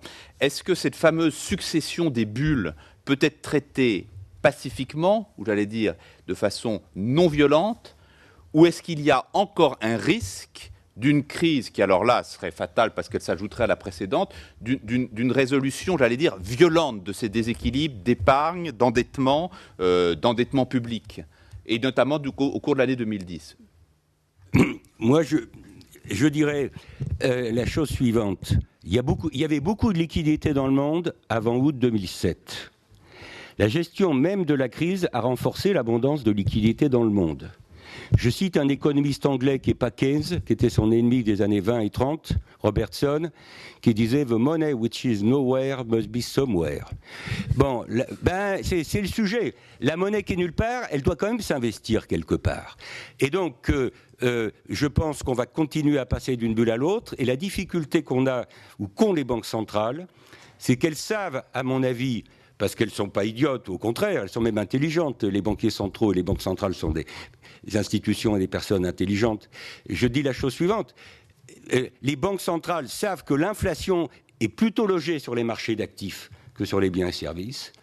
Et en même temps, c'est très difficile pour un banquier central de le reconnaître, parce que c'est beaucoup plus difficile pour une banque centrale de contrôler ou de surveiller les prix des actifs, par exemple les prix de l'immobilier ou la bourse, que de surveiller les prix des biens et services. Donc, par rapport à ta question, je crains qu'on continue à passer d'une bulle à l'autre, mais c'est peut-être le prix à payer qu'on paye depuis 87, depuis la gestion du krach de 87, pour éviter la déflation mondiale. Et moi, je préfère ce prix-là, c'est-à-dire continuer à passer d'une bulle à l'autre, même si ça fait des dégâts, plutôt que de prendre le risque de se retrouver en 1931 ou 1932. Deuxième question, est-ce que vous pensez que tous les bilans des banques sont suffisamment nettoyés, ou est-ce qu'on a là aussi à redouter un second round? Je ne sais pas si c'est un second round. Je pense que Dominique Strauss-Kahn va un peu vite en besogne quand il a dit il y a quelques semaines la crise bancaire et financière est derrière nous. Je pense, je vise pas les banques françaises quand je dis ça. Je pense qu'il y a des banques à travers le monde, et quelques-unes qui sont des grandes banques, qui ont encore des actifs financiers toxiques à faire émerger. Donc je m'attends à ce qu'il y ait encore un certain nombre de dépréciations d'actifs et de provisions. Je pense que c'est trop tôt pour dire que la crise bancaire est terminée. Les profits sympathiques affichés par un certain nombre de grandes banques, j'allais dire tant mieux pour elles, mais ça n'est pas contradictoire, ces profits relativement élevés, avec le fait qu'il reste encore ici ou là des actifs financiers toxiques à gérer et à digérer. Ça fait merci encore Christian. Ça fait une très très bonne transition avec Nicolas Véron, qui, s'il ne parle pas spécifiquement des banques, va nous parler de la régulation. Christian a lancé la balle plusieurs fois au G20. On a déjà eu 3 réunions de G20. La dernière étant celle de Pittsburgh, et tournant toujours autour d'un certain nombre de promesses et d'engagements autour de la régulation. Régulation des marchés financiers, régulation des banques, régulation des bonus bancaires. Nicolas Véron, vous écrivez beaucoup sur ces sujets, notamment dans la Tribune, qui est notre partenaire aujourd'hui. Comment vous analysez la solidité de ces promesses et surtout les chances qu'elles puissent, en 2010, voir un début d'application? Merci. Juste pour faire un écho à ce que disait Christian de Boissieu il y a un instant, effectivement, il y a un peu un double débat sur les questions financières. Je parle des questions plutôt microéconomiques ou microfinancières. Il y a un débat de moyen terme, et je vais y venir tout de suite, qui est celui sur la régulation et le type de système sur lequel on cherche à aboutir en sortie de crise. Et puis il y a un débat de très court terme qui est: est-ce que nous avons traité la crise bancaire? Là, je rejoins absolument Christian de Boissieu. Personnellement, je pense qu'on ne l'a pas traité parce que le système bancaire européen dans son ensemble, et il est tellement intégré sur un plan transfrontalier qu'on ne peut plus vraiment parler de systèmes bancaires nationaux. Le système bancaire européen n'a pas été nettoyé, il n'a pas été restructuré. Il y a encore d'énormes poches d'incertitude et de fragilité. Et l'expérience des précédentes crises, États-Unis au moment des savings and loans, Suède en 92-93, Japon, nous dit que tant que ce grand nettoyage et que cette restructuration d'ensemble n'aura pas lieu, la confiance ne reviendra pas dans le monde bancaire. Donc c'est un sujet majeur. Maintenant, en suivant vos instructions, je me porte tout de suite sur l'autre sujet majeur qui est le sujet de moyen terme de la régulation du système financier. Je crois que le premier point à mentionner, c'est la question de finalement où se fait cette régulation. Le G20 est bien entendu un forum de discussion extrêmement important. Pour autant, c'est un groupe de pays souverains et, dans le cas de l'Union européenne, d'une entité un peu sui generis. Les décisions, elles se font bien dans les capitales. Et de ce point de vue-là, dans un système financier intégré, qui reste le système que nous avons, le plus important, ce sont les grands centres financiers internationaux, dont l'importance a été soulignée par la crise. De ce point de vue-là, il faut être honnête avec nous-mêmes et reconnaître que la France est grosso modo, dans l'arrière-pays de Londres, les acteurs clés de la régulation des grands centres financiers internationaux, ce ne sont ni la France ni l'Allemagne, c'est l'Union européenne, auquel la France et l'Allemagne, évidemment, participent en tant qu'États clés, et le Royaume-Uni, évidemment, au sein de l'Union européenne, avec un statut assez particulier lié à l'importance de la place financière de Londres. C'est les États-Unis. Et puis, c'est effectivement le G20 avec une dynamique qui n'est pas seulement celle des effets d'annonce et des effets de manche qu'on a vus au cours des trois premières réunions, mais aussi quelque chose qui ne s'est pas encore vu au G20 et qui n'émergera probablement que progressivement, mais qui, à mon avis, émergera inéluctablement, qui est le moment où les grands pays émergents, qui sont justement la différence entre le G20 et le G7, G8, exprimeront la majorité qui est aujourd'hui la leur dans ce groupe, au moins en termes de voix. Et là-dessus, je crois qu'on n'a pas fini de découvrir le changement que constituait cette transition que nous avons voulu collectivement, dont le président de la République française a été un des grands artisans, entre un G7, G8 occidental vers un G20 mondialisé avec une place très grande des pays émergents. Maintenant, où est-ce que nous en sommes aujourd'hui et en essayant d'être bref dans un sujet qui est très compliqué, je crois que le point le plus important, c'est d'essayer de réfléchir sur la relation entre l'objectif de stabilité et l'objectif de croissance. Et je le dis particulièrement dans une réunion qui est centrée sur la France. On a une relation entre la stabilité financière et la croissance qui est une relation qui est complexe. Si on promeut la stabilité financière au détriment de tous les autres objectifs, on risque d'avoir un système financier qui n'accompagne pas la croissance, qui est un système financier entre guillemets primitif. Inversement, il y a donc la stabilité et la croissance. Il y a d'une certaine manière un arbitrage entre les deux. D'un autre côté, il est évident que les grandes crises sont négatives pour la croissance, c'est presque un truisme. Donc cette relation stabilité-croissance, les deux objectifs ne vont pas forcément dans le même sens, ils ne vont pas forcément dans des directions opposées. Et je crois que c'est l'équilibre entre ces deux grandes notions qui doit être l'élément un peu directeur dans notre manière de réfléchir à ces questions de régulation. Alors, je ne vais pas rentrer dans les détails. L'analyse de la crise elle-même n'est pas terminée. Je crois qu'on n'a pas aujourd'hui de consensus total sur qu'est-ce qui a été vraiment l'élément déterminant dans cette crise et au fond, qu'est-ce qui s'est vraiment passé. Qu'est-ce qui s'est vraiment passé, par exemple, dans la phase cruciale d'il y a un an, après Lehman, avant l'effondrement du commerce mondial, cette phase de transmission d'un choc financier à un choc sur l'économie dite réelle. Et de ce point de vue-là, évidemment, tant qu'on n'a pas une analyse vraiment consensuelle, c'est très difficile de prendre des décisions. Et pour autant, ces décisions, elles doivent être prises dans un calendrier relativement rapproché. En termes de réponse législative, il ne s'est pas encore passé grand-chose, entre guillemets. Il y a eu quelques textes européens sur les agences de notation, sur la prise en compte de la titrisation. Tout ça est important, mais reste quand même relativement aux marges du système. Le cœur du système, c'est les modèles économiques des grands acteurs financiers, et notamment des grands groupes bancaires et groupes financiers diversifiés. Et là-dessus, pour l'instant, il n'y a pas encore de mesures vraiment dures qui ont été prises. Il y a deux grands débats en cours. Il y a un débat américain sur la base des propositions de l'administration Obama qui ont été faites en juin, mais comme vous le savez, aux États-Unis, c'est le Congrès et pas l'administration et pas le pouvoir exécutif qui est déterminant. Donc il y a une discussion qui est en ce moment furieusement en cours, je dirais, au Congrès sur quels vont être les paramètres de cette réglementation du système financier américain. Et il reste très difficile pour l'instant d'en mesurer le résultat. Et puis il y a un débat européen qui, pour l'instant, à l'exception du Royaume-Uni, s'est concentré sur les questions institutionnelles. Peut-être que c'est une illustration du fait que les Européens débattent sur le système alors que les Américains débattent dans le système. Mais c'est vrai que ce sur quoi on a le plus avancé en Europe, et on a beaucoup avancé, c'est sur la construction d'un système de surveillance et de réglementation du système financier à l'échelon européen, avec notamment, à la suite du rapport du groupe présidé par Jacques de Larosière en février, la décision, à mon avis, tout à fait historique, prise en juin par le Conseil européen, de créer 3 grandes agences de supervision financière sur la banque, l'assurance et les marchés de valeurs mobilières, qui, je pense, est un changement profond dans le paysage, même s'il mettra des années à manifester ses effets. Mais si on veut dire vraiment le cœur du système, c'est-à-dire quelles sont les exigences en capital, quelles limitations on met au modèle économique, le débat sur le entre guillemets too big to fail, etc. Aujourd'hui, le cœur du débat est aux États-Unis et je crois, sans qu'il faille nécessairement le déplorer, que les Européens s'aligneront assez largement sur les choix collectifs qui seront faits aux États-Unis, même si on n'en a pas encore la vision de détail aujourd'hui. C'est-à-dire que si les États-Unis mettent en place des réformes ambitieuses dans ce domaine, les Européens mettront en place des réformes ambitieuses qui ne seront pas forcément complètement identiques. Inversement, si les États-Unis ne touchent pas beaucoup aux fondamentaux du système, je ne crois pas que les Européens le feront pour de simples raisons de concurrence.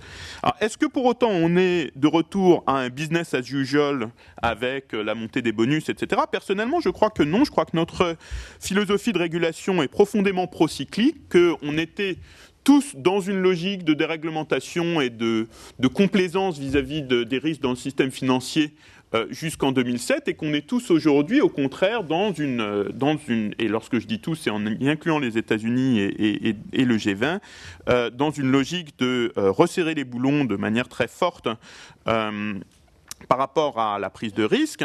Le risque, évidemment, pour des pays comme la France, c'est d'avoir une accentuation et pas une réduction des écarts entre pays. Et notamment, de ce point de vue-là, la France n'est pas différente du reste de l'Europe continentale. Entre une Europe continentale qui a quand même un système financier qui, dans l'ensemble, accompagne moins bien les entreprises de croissance, par rapport aux États-Unis qui ont un système financier plus performant de ce point de vue-là. Et de ce point de vue-là, comme on est dans une économie de la connaissance, une économie où l'essentiel des entreprises de croissance ne sont pas des entreprises industrielles avec beaucoup de machines qu'elles peuvent mettre en collatéral, beaucoup de capital matériel, mais plutôt des innovateurs de services, des entreprises qui inventent des nouveaux procédés, des nouvelles techniques, des nouvelles manières d'offrir des services à leurs clients et donc avec la nécessité d'un système financier plus tourné vers le financement de la croissance et moins tourné vers simplement un prêt avec du collatéral physique. Là-dessus, je crois que ça doit rester un objectif essentiel pour nous d'avoir un système financier qui soit adapté à ces exigences de dynamisme et de ce point de vue-là, de ne pas creuser un écart qui est déjà très important entre l'Europe continentale et les États-Unis. Alors pour la France, on a rappelé tout à l'heure la méfiance des Français vis-à-vis du capitalisme, en même temps leurs attentes vis-à-vis des entreprises. Qu'est-ce que ça veut dire concrètement ? Moi, je dirais que les risques que je vois très réels aujourd'hui, c'est de renforcer ce qu'il faut bien appeler aujourd'hui en France, même si je ne le dis pas d'une manière négative, un cartel bancaire, au sens où le secteur bancaire est de plus en plus concentré et qu'il laisse de moins en moins de place aux nouveaux entrants sur le secteur spécifique de la provision de services financiers et notamment de services financiers aux entreprises. Et donc, il y a un peu une division des fonctions qui se met en place. En fait, notre politique de stabilité financière, aujourd'hui, elle est déterminée au niveau européen et la France y joue son rôle en tant que grand État membre dans le système de décision européen. La stabilité financière, elle dépend des grands centres financiers. Ce ne sont pas les Français de manière isolée qui peuvent la déterminer, notamment par rapport à Londres. En revanche, en termes de vision de croissance, là, la France a des vraies marges de manœuvre sur la politique de concurrence concernant son propre système financier, qui n'est pas faite à Bruxelles, puisqu'on parle d'une politique de concurrence nationale dans ce domaine, donc dans lequel le principe de subsidiarité donne les compétences aux autorités françaises et pas aux autorités européennes. Et plus généralement, tout ce qui permet, toutes les mesures dites structurelles qui permettent de soutenir le dynamisme des entreprises. Très bien, merci beaucoup Nicolas. Vous avez, je pense, apporté un éclairage extrêmement précieux sur le mouvement en cours et en même temps vous avez insisté sur le fait que les choses allaient probablement prendre un petit peu de temps, qu'elles étaient bien engagées et qu'elles prendraient du temps. D'une certaine manière, Christian nous avait tendu une perche tout à l'heure en disant qu'un certain nombre de problèmes immédiats allait probablement requérir de la pertinence, de la réactivité et du courage de la part des autorités avec un grand A et avec tout le flou que tout ça peut recouvrir, notamment sur la gestion du problème monétaire. Est-ce que vous pensez qu'il y a une prise de conscience de ces autorités, du G20 pour dire les choses plus simplement, et qu'on a une chance d'être piloté correctement sur ce plan ? C'est vrai que j'ai une vision qui est assez peu macroéconomique, simplement parce que ce n'est pas mon domaine d'expertise, donc je ne peux pas commenter aussi bien que Christian de Boissieu ou que Michel Didier sur les questions macroéconomiques. Je pense que les risques de court terme, encore une fois, ne sont pas seulement monétaires ou pas seulement en termes de change ou de dette publique, ils sont aussi en termes bancaires. On n'a pas résolu la crise bancaire. Maintenant, qu'est-ce que peut faire le G20 ? Je crois que la division des fonctions en réalité, elle n'a pas fonctionné si mal que ça, c'est-à-dire que le G20 a tendance de plus en plus, si on compare les 3 réunions successives, à se concentrer, comme disent les militaires, à ce qu'il est le seul à savoir faire, c'est-à-dire à des questions de gouvernance, à des questions de normalisation internationale, de règles communes, mais pas tellement à des questions de gestion de crise qui en fait sont de niveau national ou régional. On lit beaucoup qu'il y a une sorte de bras de fer entre justement ce que serait un pouvoir anonyme, mais un pouvoir de la finance, versus un pouvoir du politique.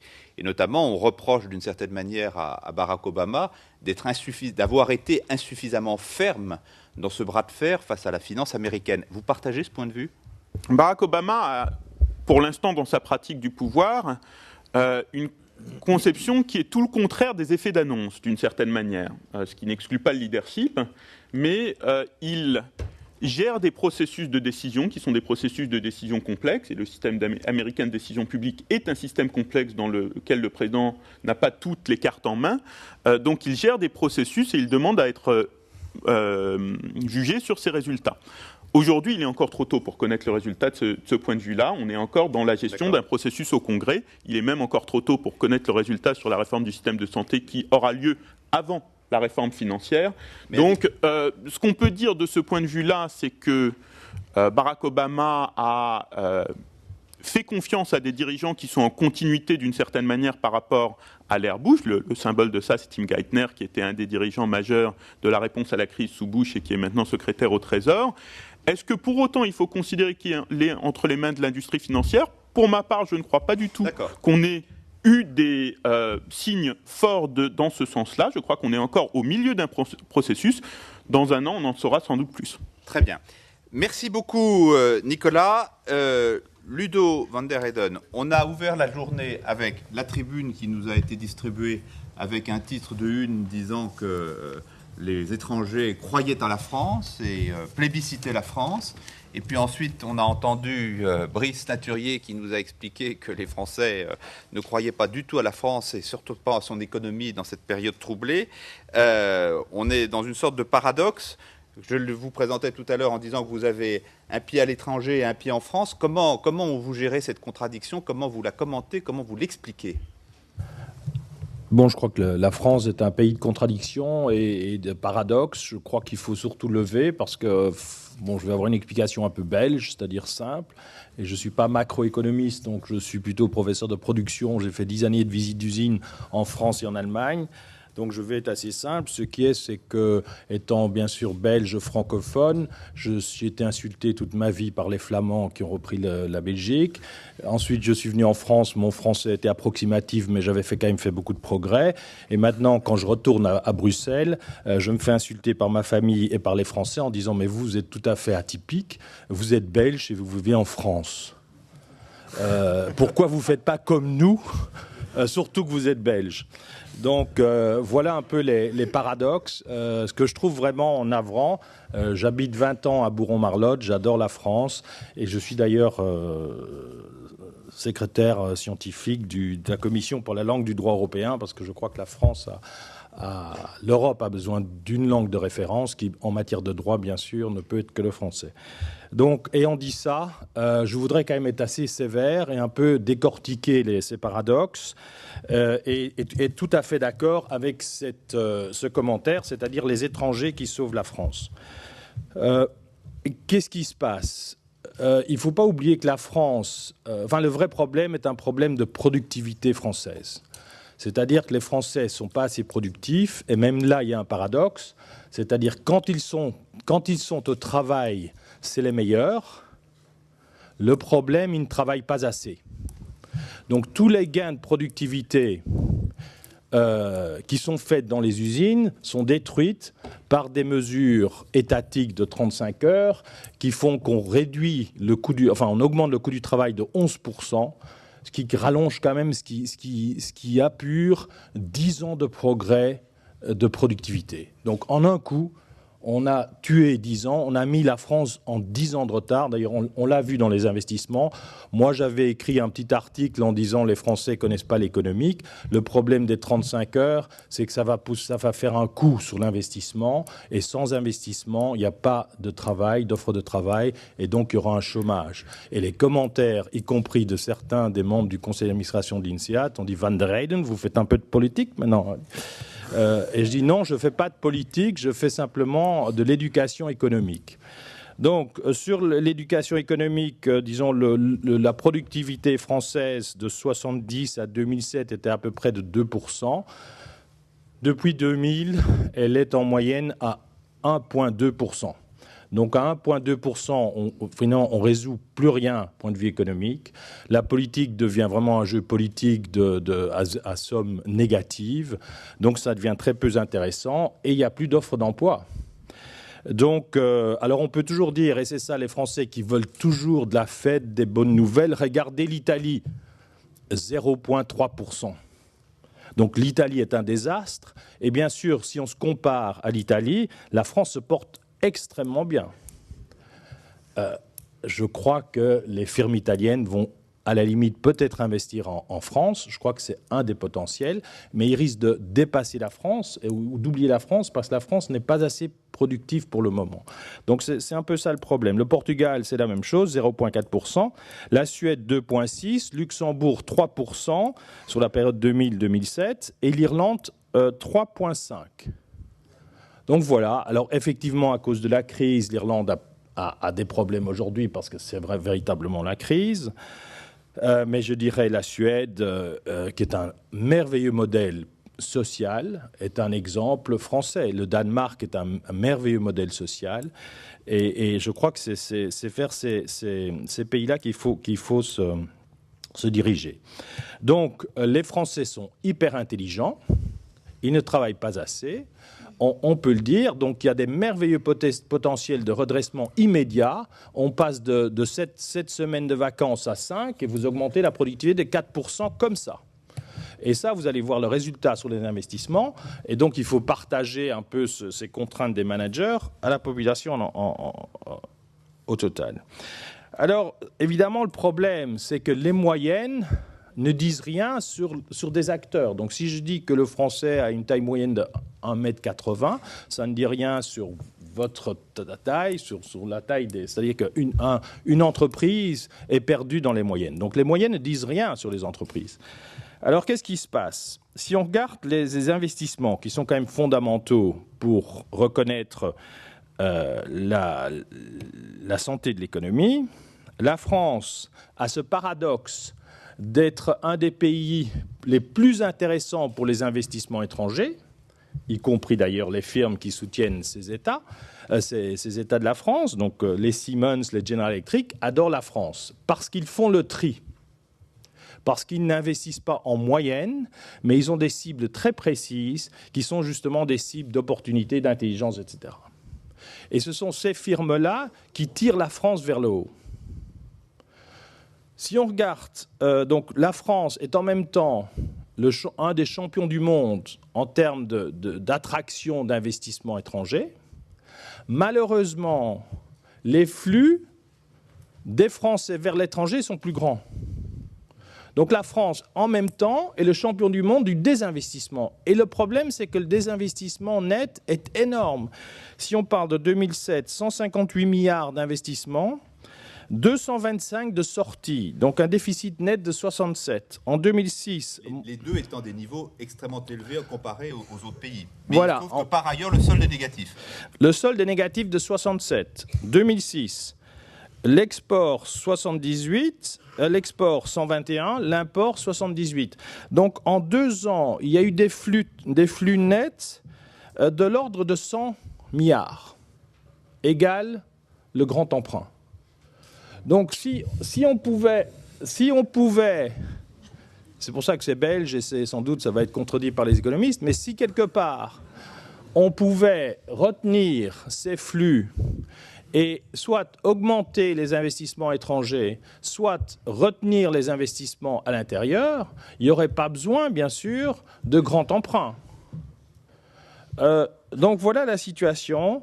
Et donc, ces conneries monumentales qui dit en France, on discute du capitalisme. Mais la France est sauvée par le capitalisme mondial parce que tout le monde en dehors de la France est d'accord avec ce système. Donc c'est bien le système capitaliste qui sauve la France et qui permet de soutenir le système social à la française. Donc je dirais, quand même, faisons un peu le tri.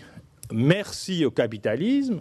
Nous n'avons pas une crise de capitalisme, mais nous avons une crise de gouvernance financière anglo-américaine qui a eu des énormes implications sur le reste du monde. Mais il n'y a pas de problème du capitalisme. D'ailleurs, tout le monde, même les Polonais et surtout les Russes et les Turcs, croient au capitalisme. Donc c'est incroyable que les Turcs sont plus capitalistes que les Français. Parce que ces gens-là ont compris qu'il y a très peu à attendre du gouvernement.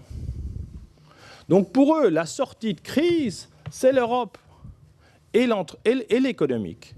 Donc je dirais qu'il faut surtout que les profs d'économie soient meilleurs. Ça, je le dis avec beaucoup de plaisir, puisque je ne suis pas professeur d'économie.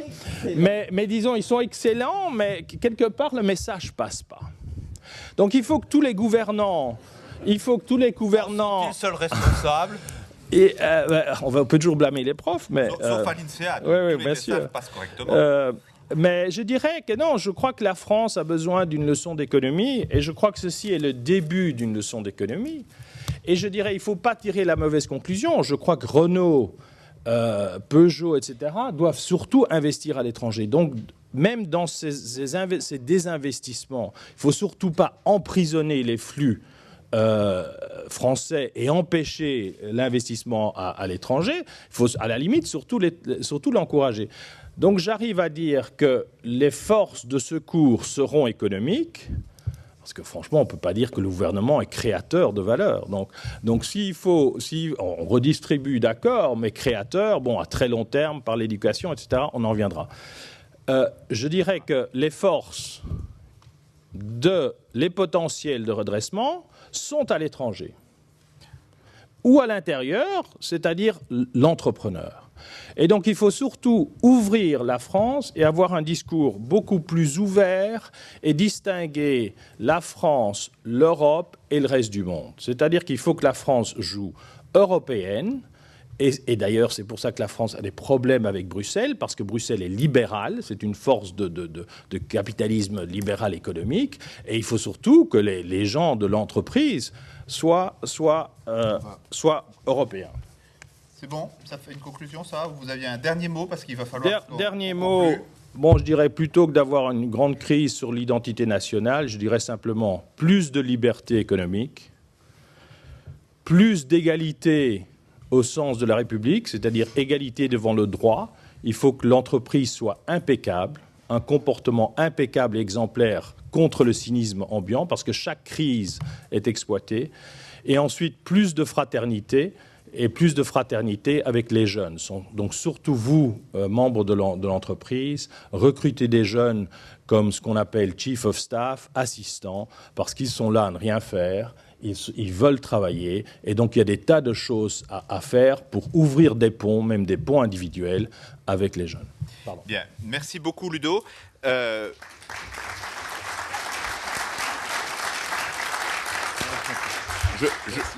Je remercie mes invités qui, sans s'être jamais rencontrés avant ce débat, se passent la balle avec une maestria qui rend mon rôle à peu près inutile. Ludo venait de dire on a besoin d'entrepreneurs.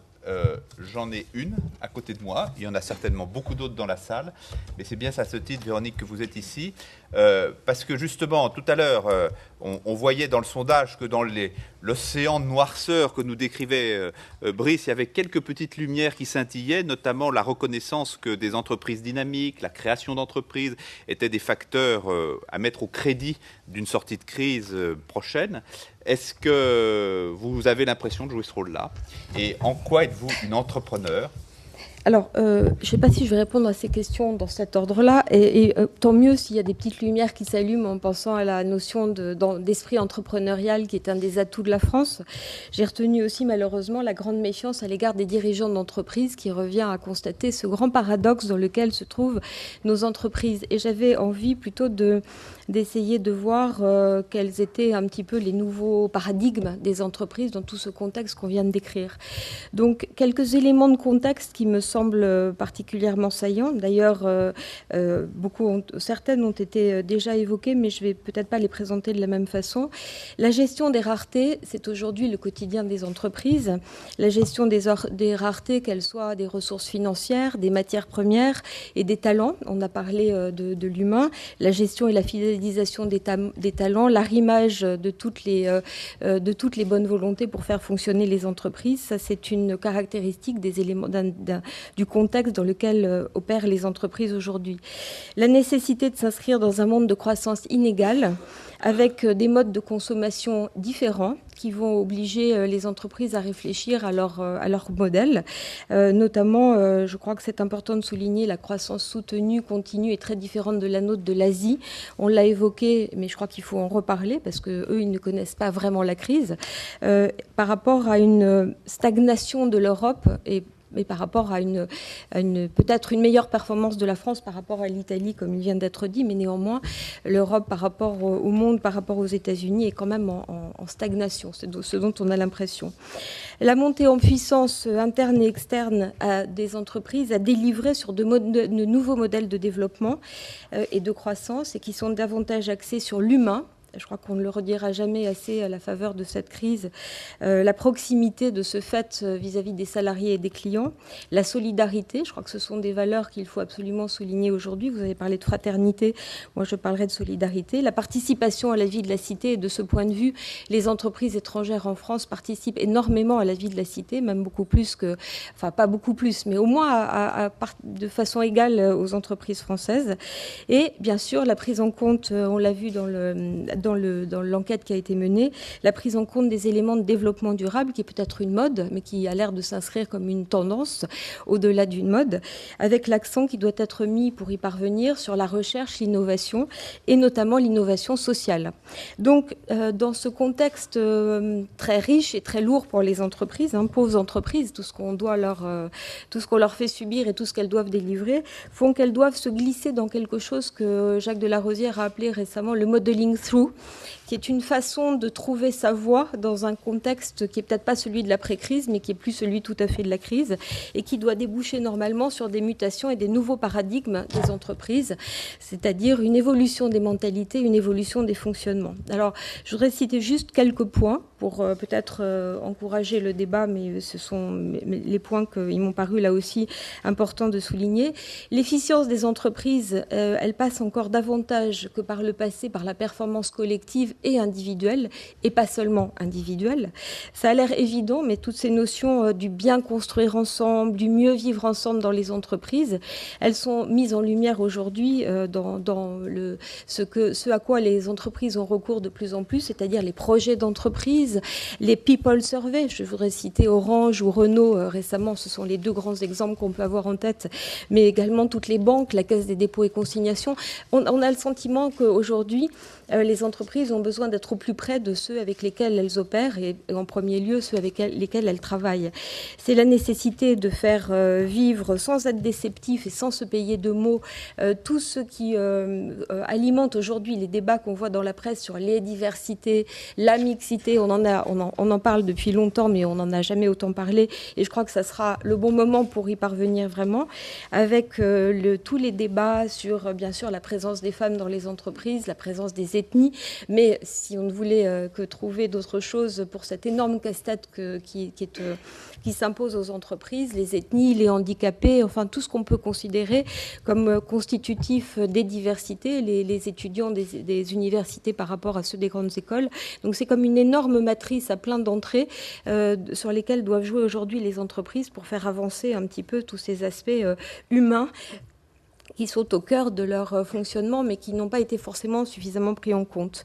Dès lors, ce qui devient assez central et assez peut-être différent, et en tous les cas qui va devoir muter, c'est tout ce qui est les fonctions RH, les fonctions ressources humaines en liaison avec les communications internes, qui deviennent de plus en plus cruciales, avec des aspects très différents, des aspects de réputation, de marque employeur, puisque quand on parle de l'entrée des jeunes et de la nécessité de faire venir des jeunes dans les entreprises, de plus en plus les jeunes se renseignent sur ce que offrent les entreprises, à savoir les filières, la mobilité, mais aussi le bien vivre ensemble, c'est très important.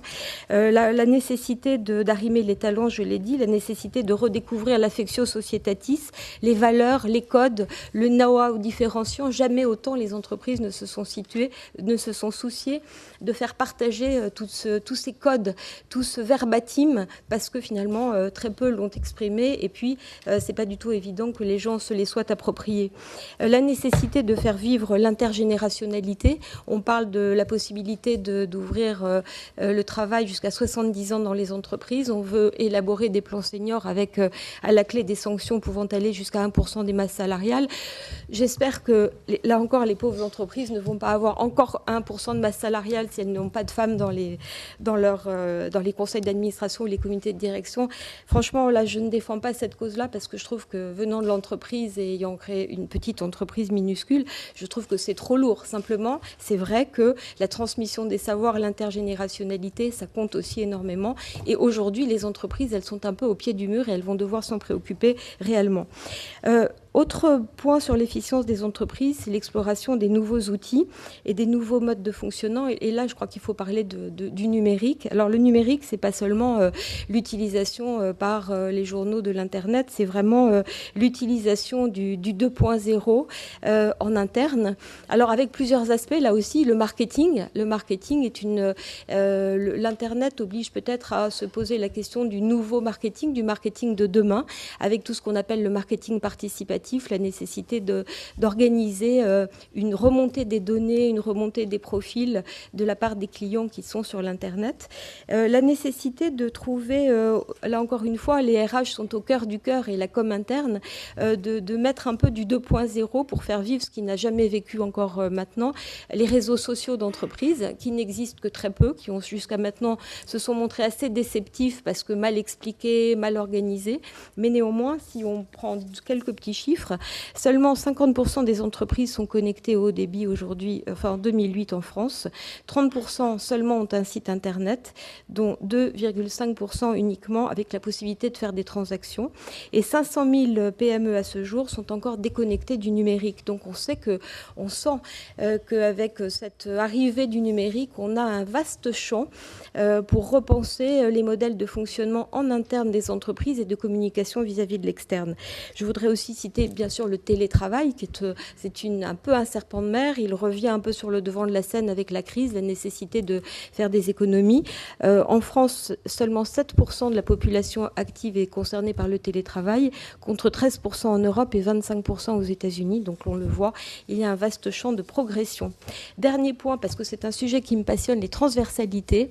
Je pense que c'est très important de montrer que les hyper spécialistes ont montré un peu leurs limites dans cette crise. On a bâti des modèles de fonctionnement de nos entreprises et de nos sociétés sur l'hyperspécialisation.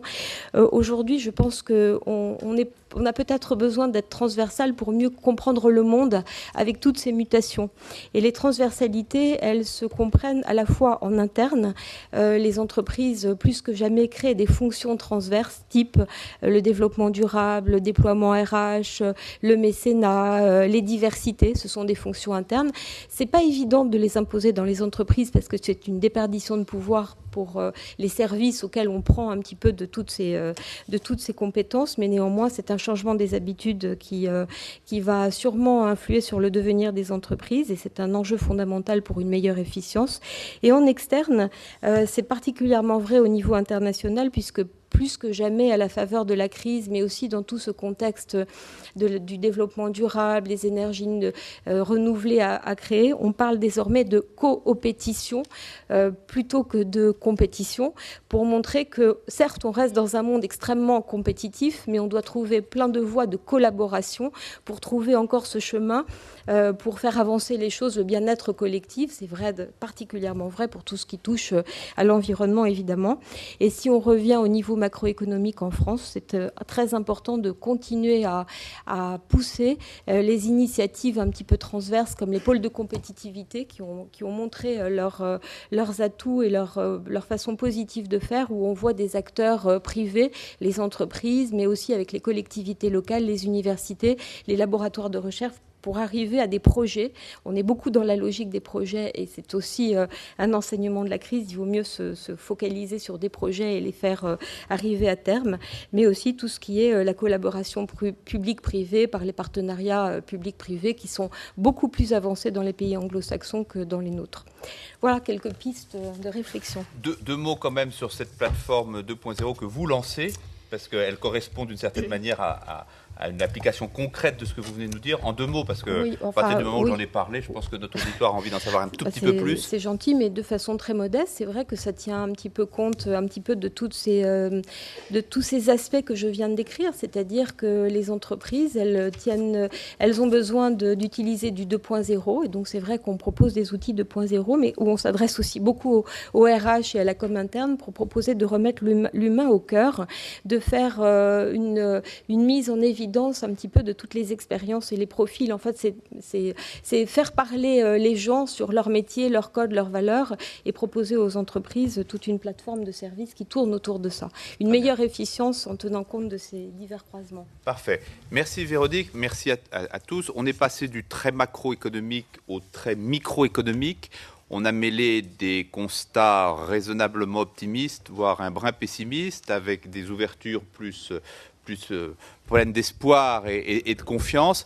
Est-ce qu'il y a des questions ou des réactions à ce qui vient d'être dit? Voilà. Alors, monsieur... Alors, je vais vous demander... On est en train de casser un peu l'horaire, donc je vais vous demander d'apporter votre contribution. Question très très brève, oui. Ou réaction très très brève. Oui. Bonjour, je suis Riel Miller, j'habite à Paris, je suis prospectiviste international. J'ai une question à poser. Je viens de retourner d'une tournée à Helsinki, Dublin, Barcelone et Bucarest, où on a évoqué plus ou moins les mêmes questions. La crise, sortie de crise, quand, comment. J'ai une question à poser. Si on était, et ça c'est un peu répondre à cette provocation en disant il faut être, comment dire, un peu plus imaginatif, il faut imaginer. Ouais. Et si on était, si on osait imaginer pour un instant qu'on est au moment où on traverse le système agricole à un système industriel. Et on est tous plus ou moins dans le monde agricole parce que c'est dominante. Alors on visite des fermes. Des usines, et on visite les fermes et on s'inquiète parce que évidemment les gens commencent à bouger à partir de systèmes agricoles, et on dit mais comment on peut les garder là-dedans? Qu'est-ce qui est le problème pour les jeunes qui doivent rester à la ferme, les jeunes qui doivent rester en emploi? Mais peut-être c'est une solution, peut-être c'est bien, peut-être c'est un symptôme d'une transformation et la fin de l'ère industrielle. On a parlé très très peu, évidemment on ne le connaît pas. Mais si on n'ose pas un petit peu de parler de Web 2.0 et qu'est-ce que ça veut dire, et l'économie et la création de richesses qui est liée pas à l'entreprise et pas à l'industriel et pas à l'emploi, peut-être on aura moins de pessimisme et un tout petit peu de plus de confiance parce qu'il y aura une vision d'un monde qui est en train de se faire, mais peut-être pas par nous. Très bien. Je ne sais pas si c'était une question, mais en tout cas, c'était très intéressant. Non, mais je le dis sérieusement. Est-ce qu'il y a d'autres candidats à la prise de parole? Oui.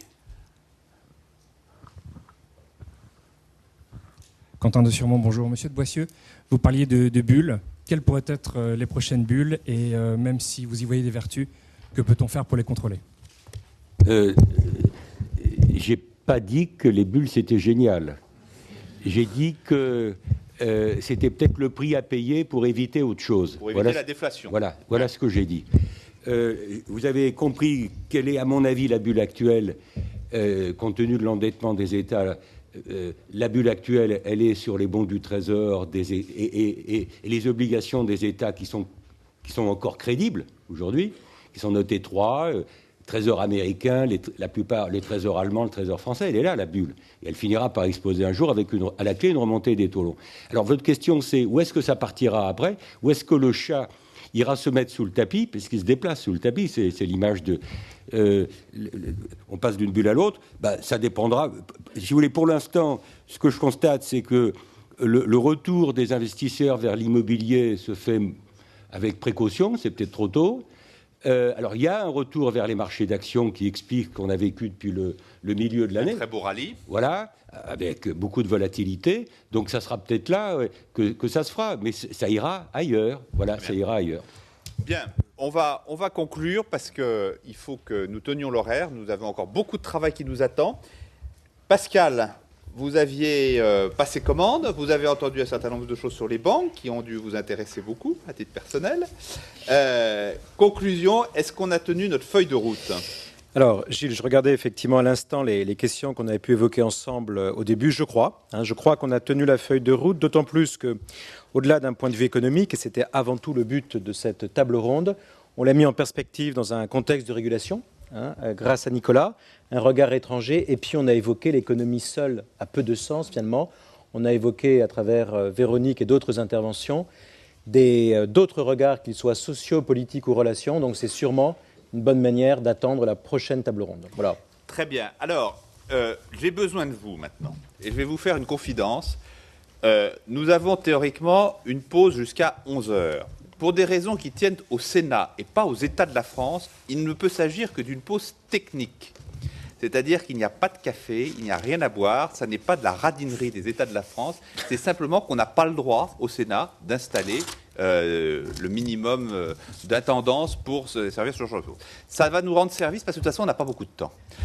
Donc, ce que je vous demande, c'est pour ceux qui en éprouvent le besoin, une pause technique, seulement une pause technique, et nous nous retrouvons ici à 11h, donc il faut faire vite, pour la table ronde politique. Merci beaucoup.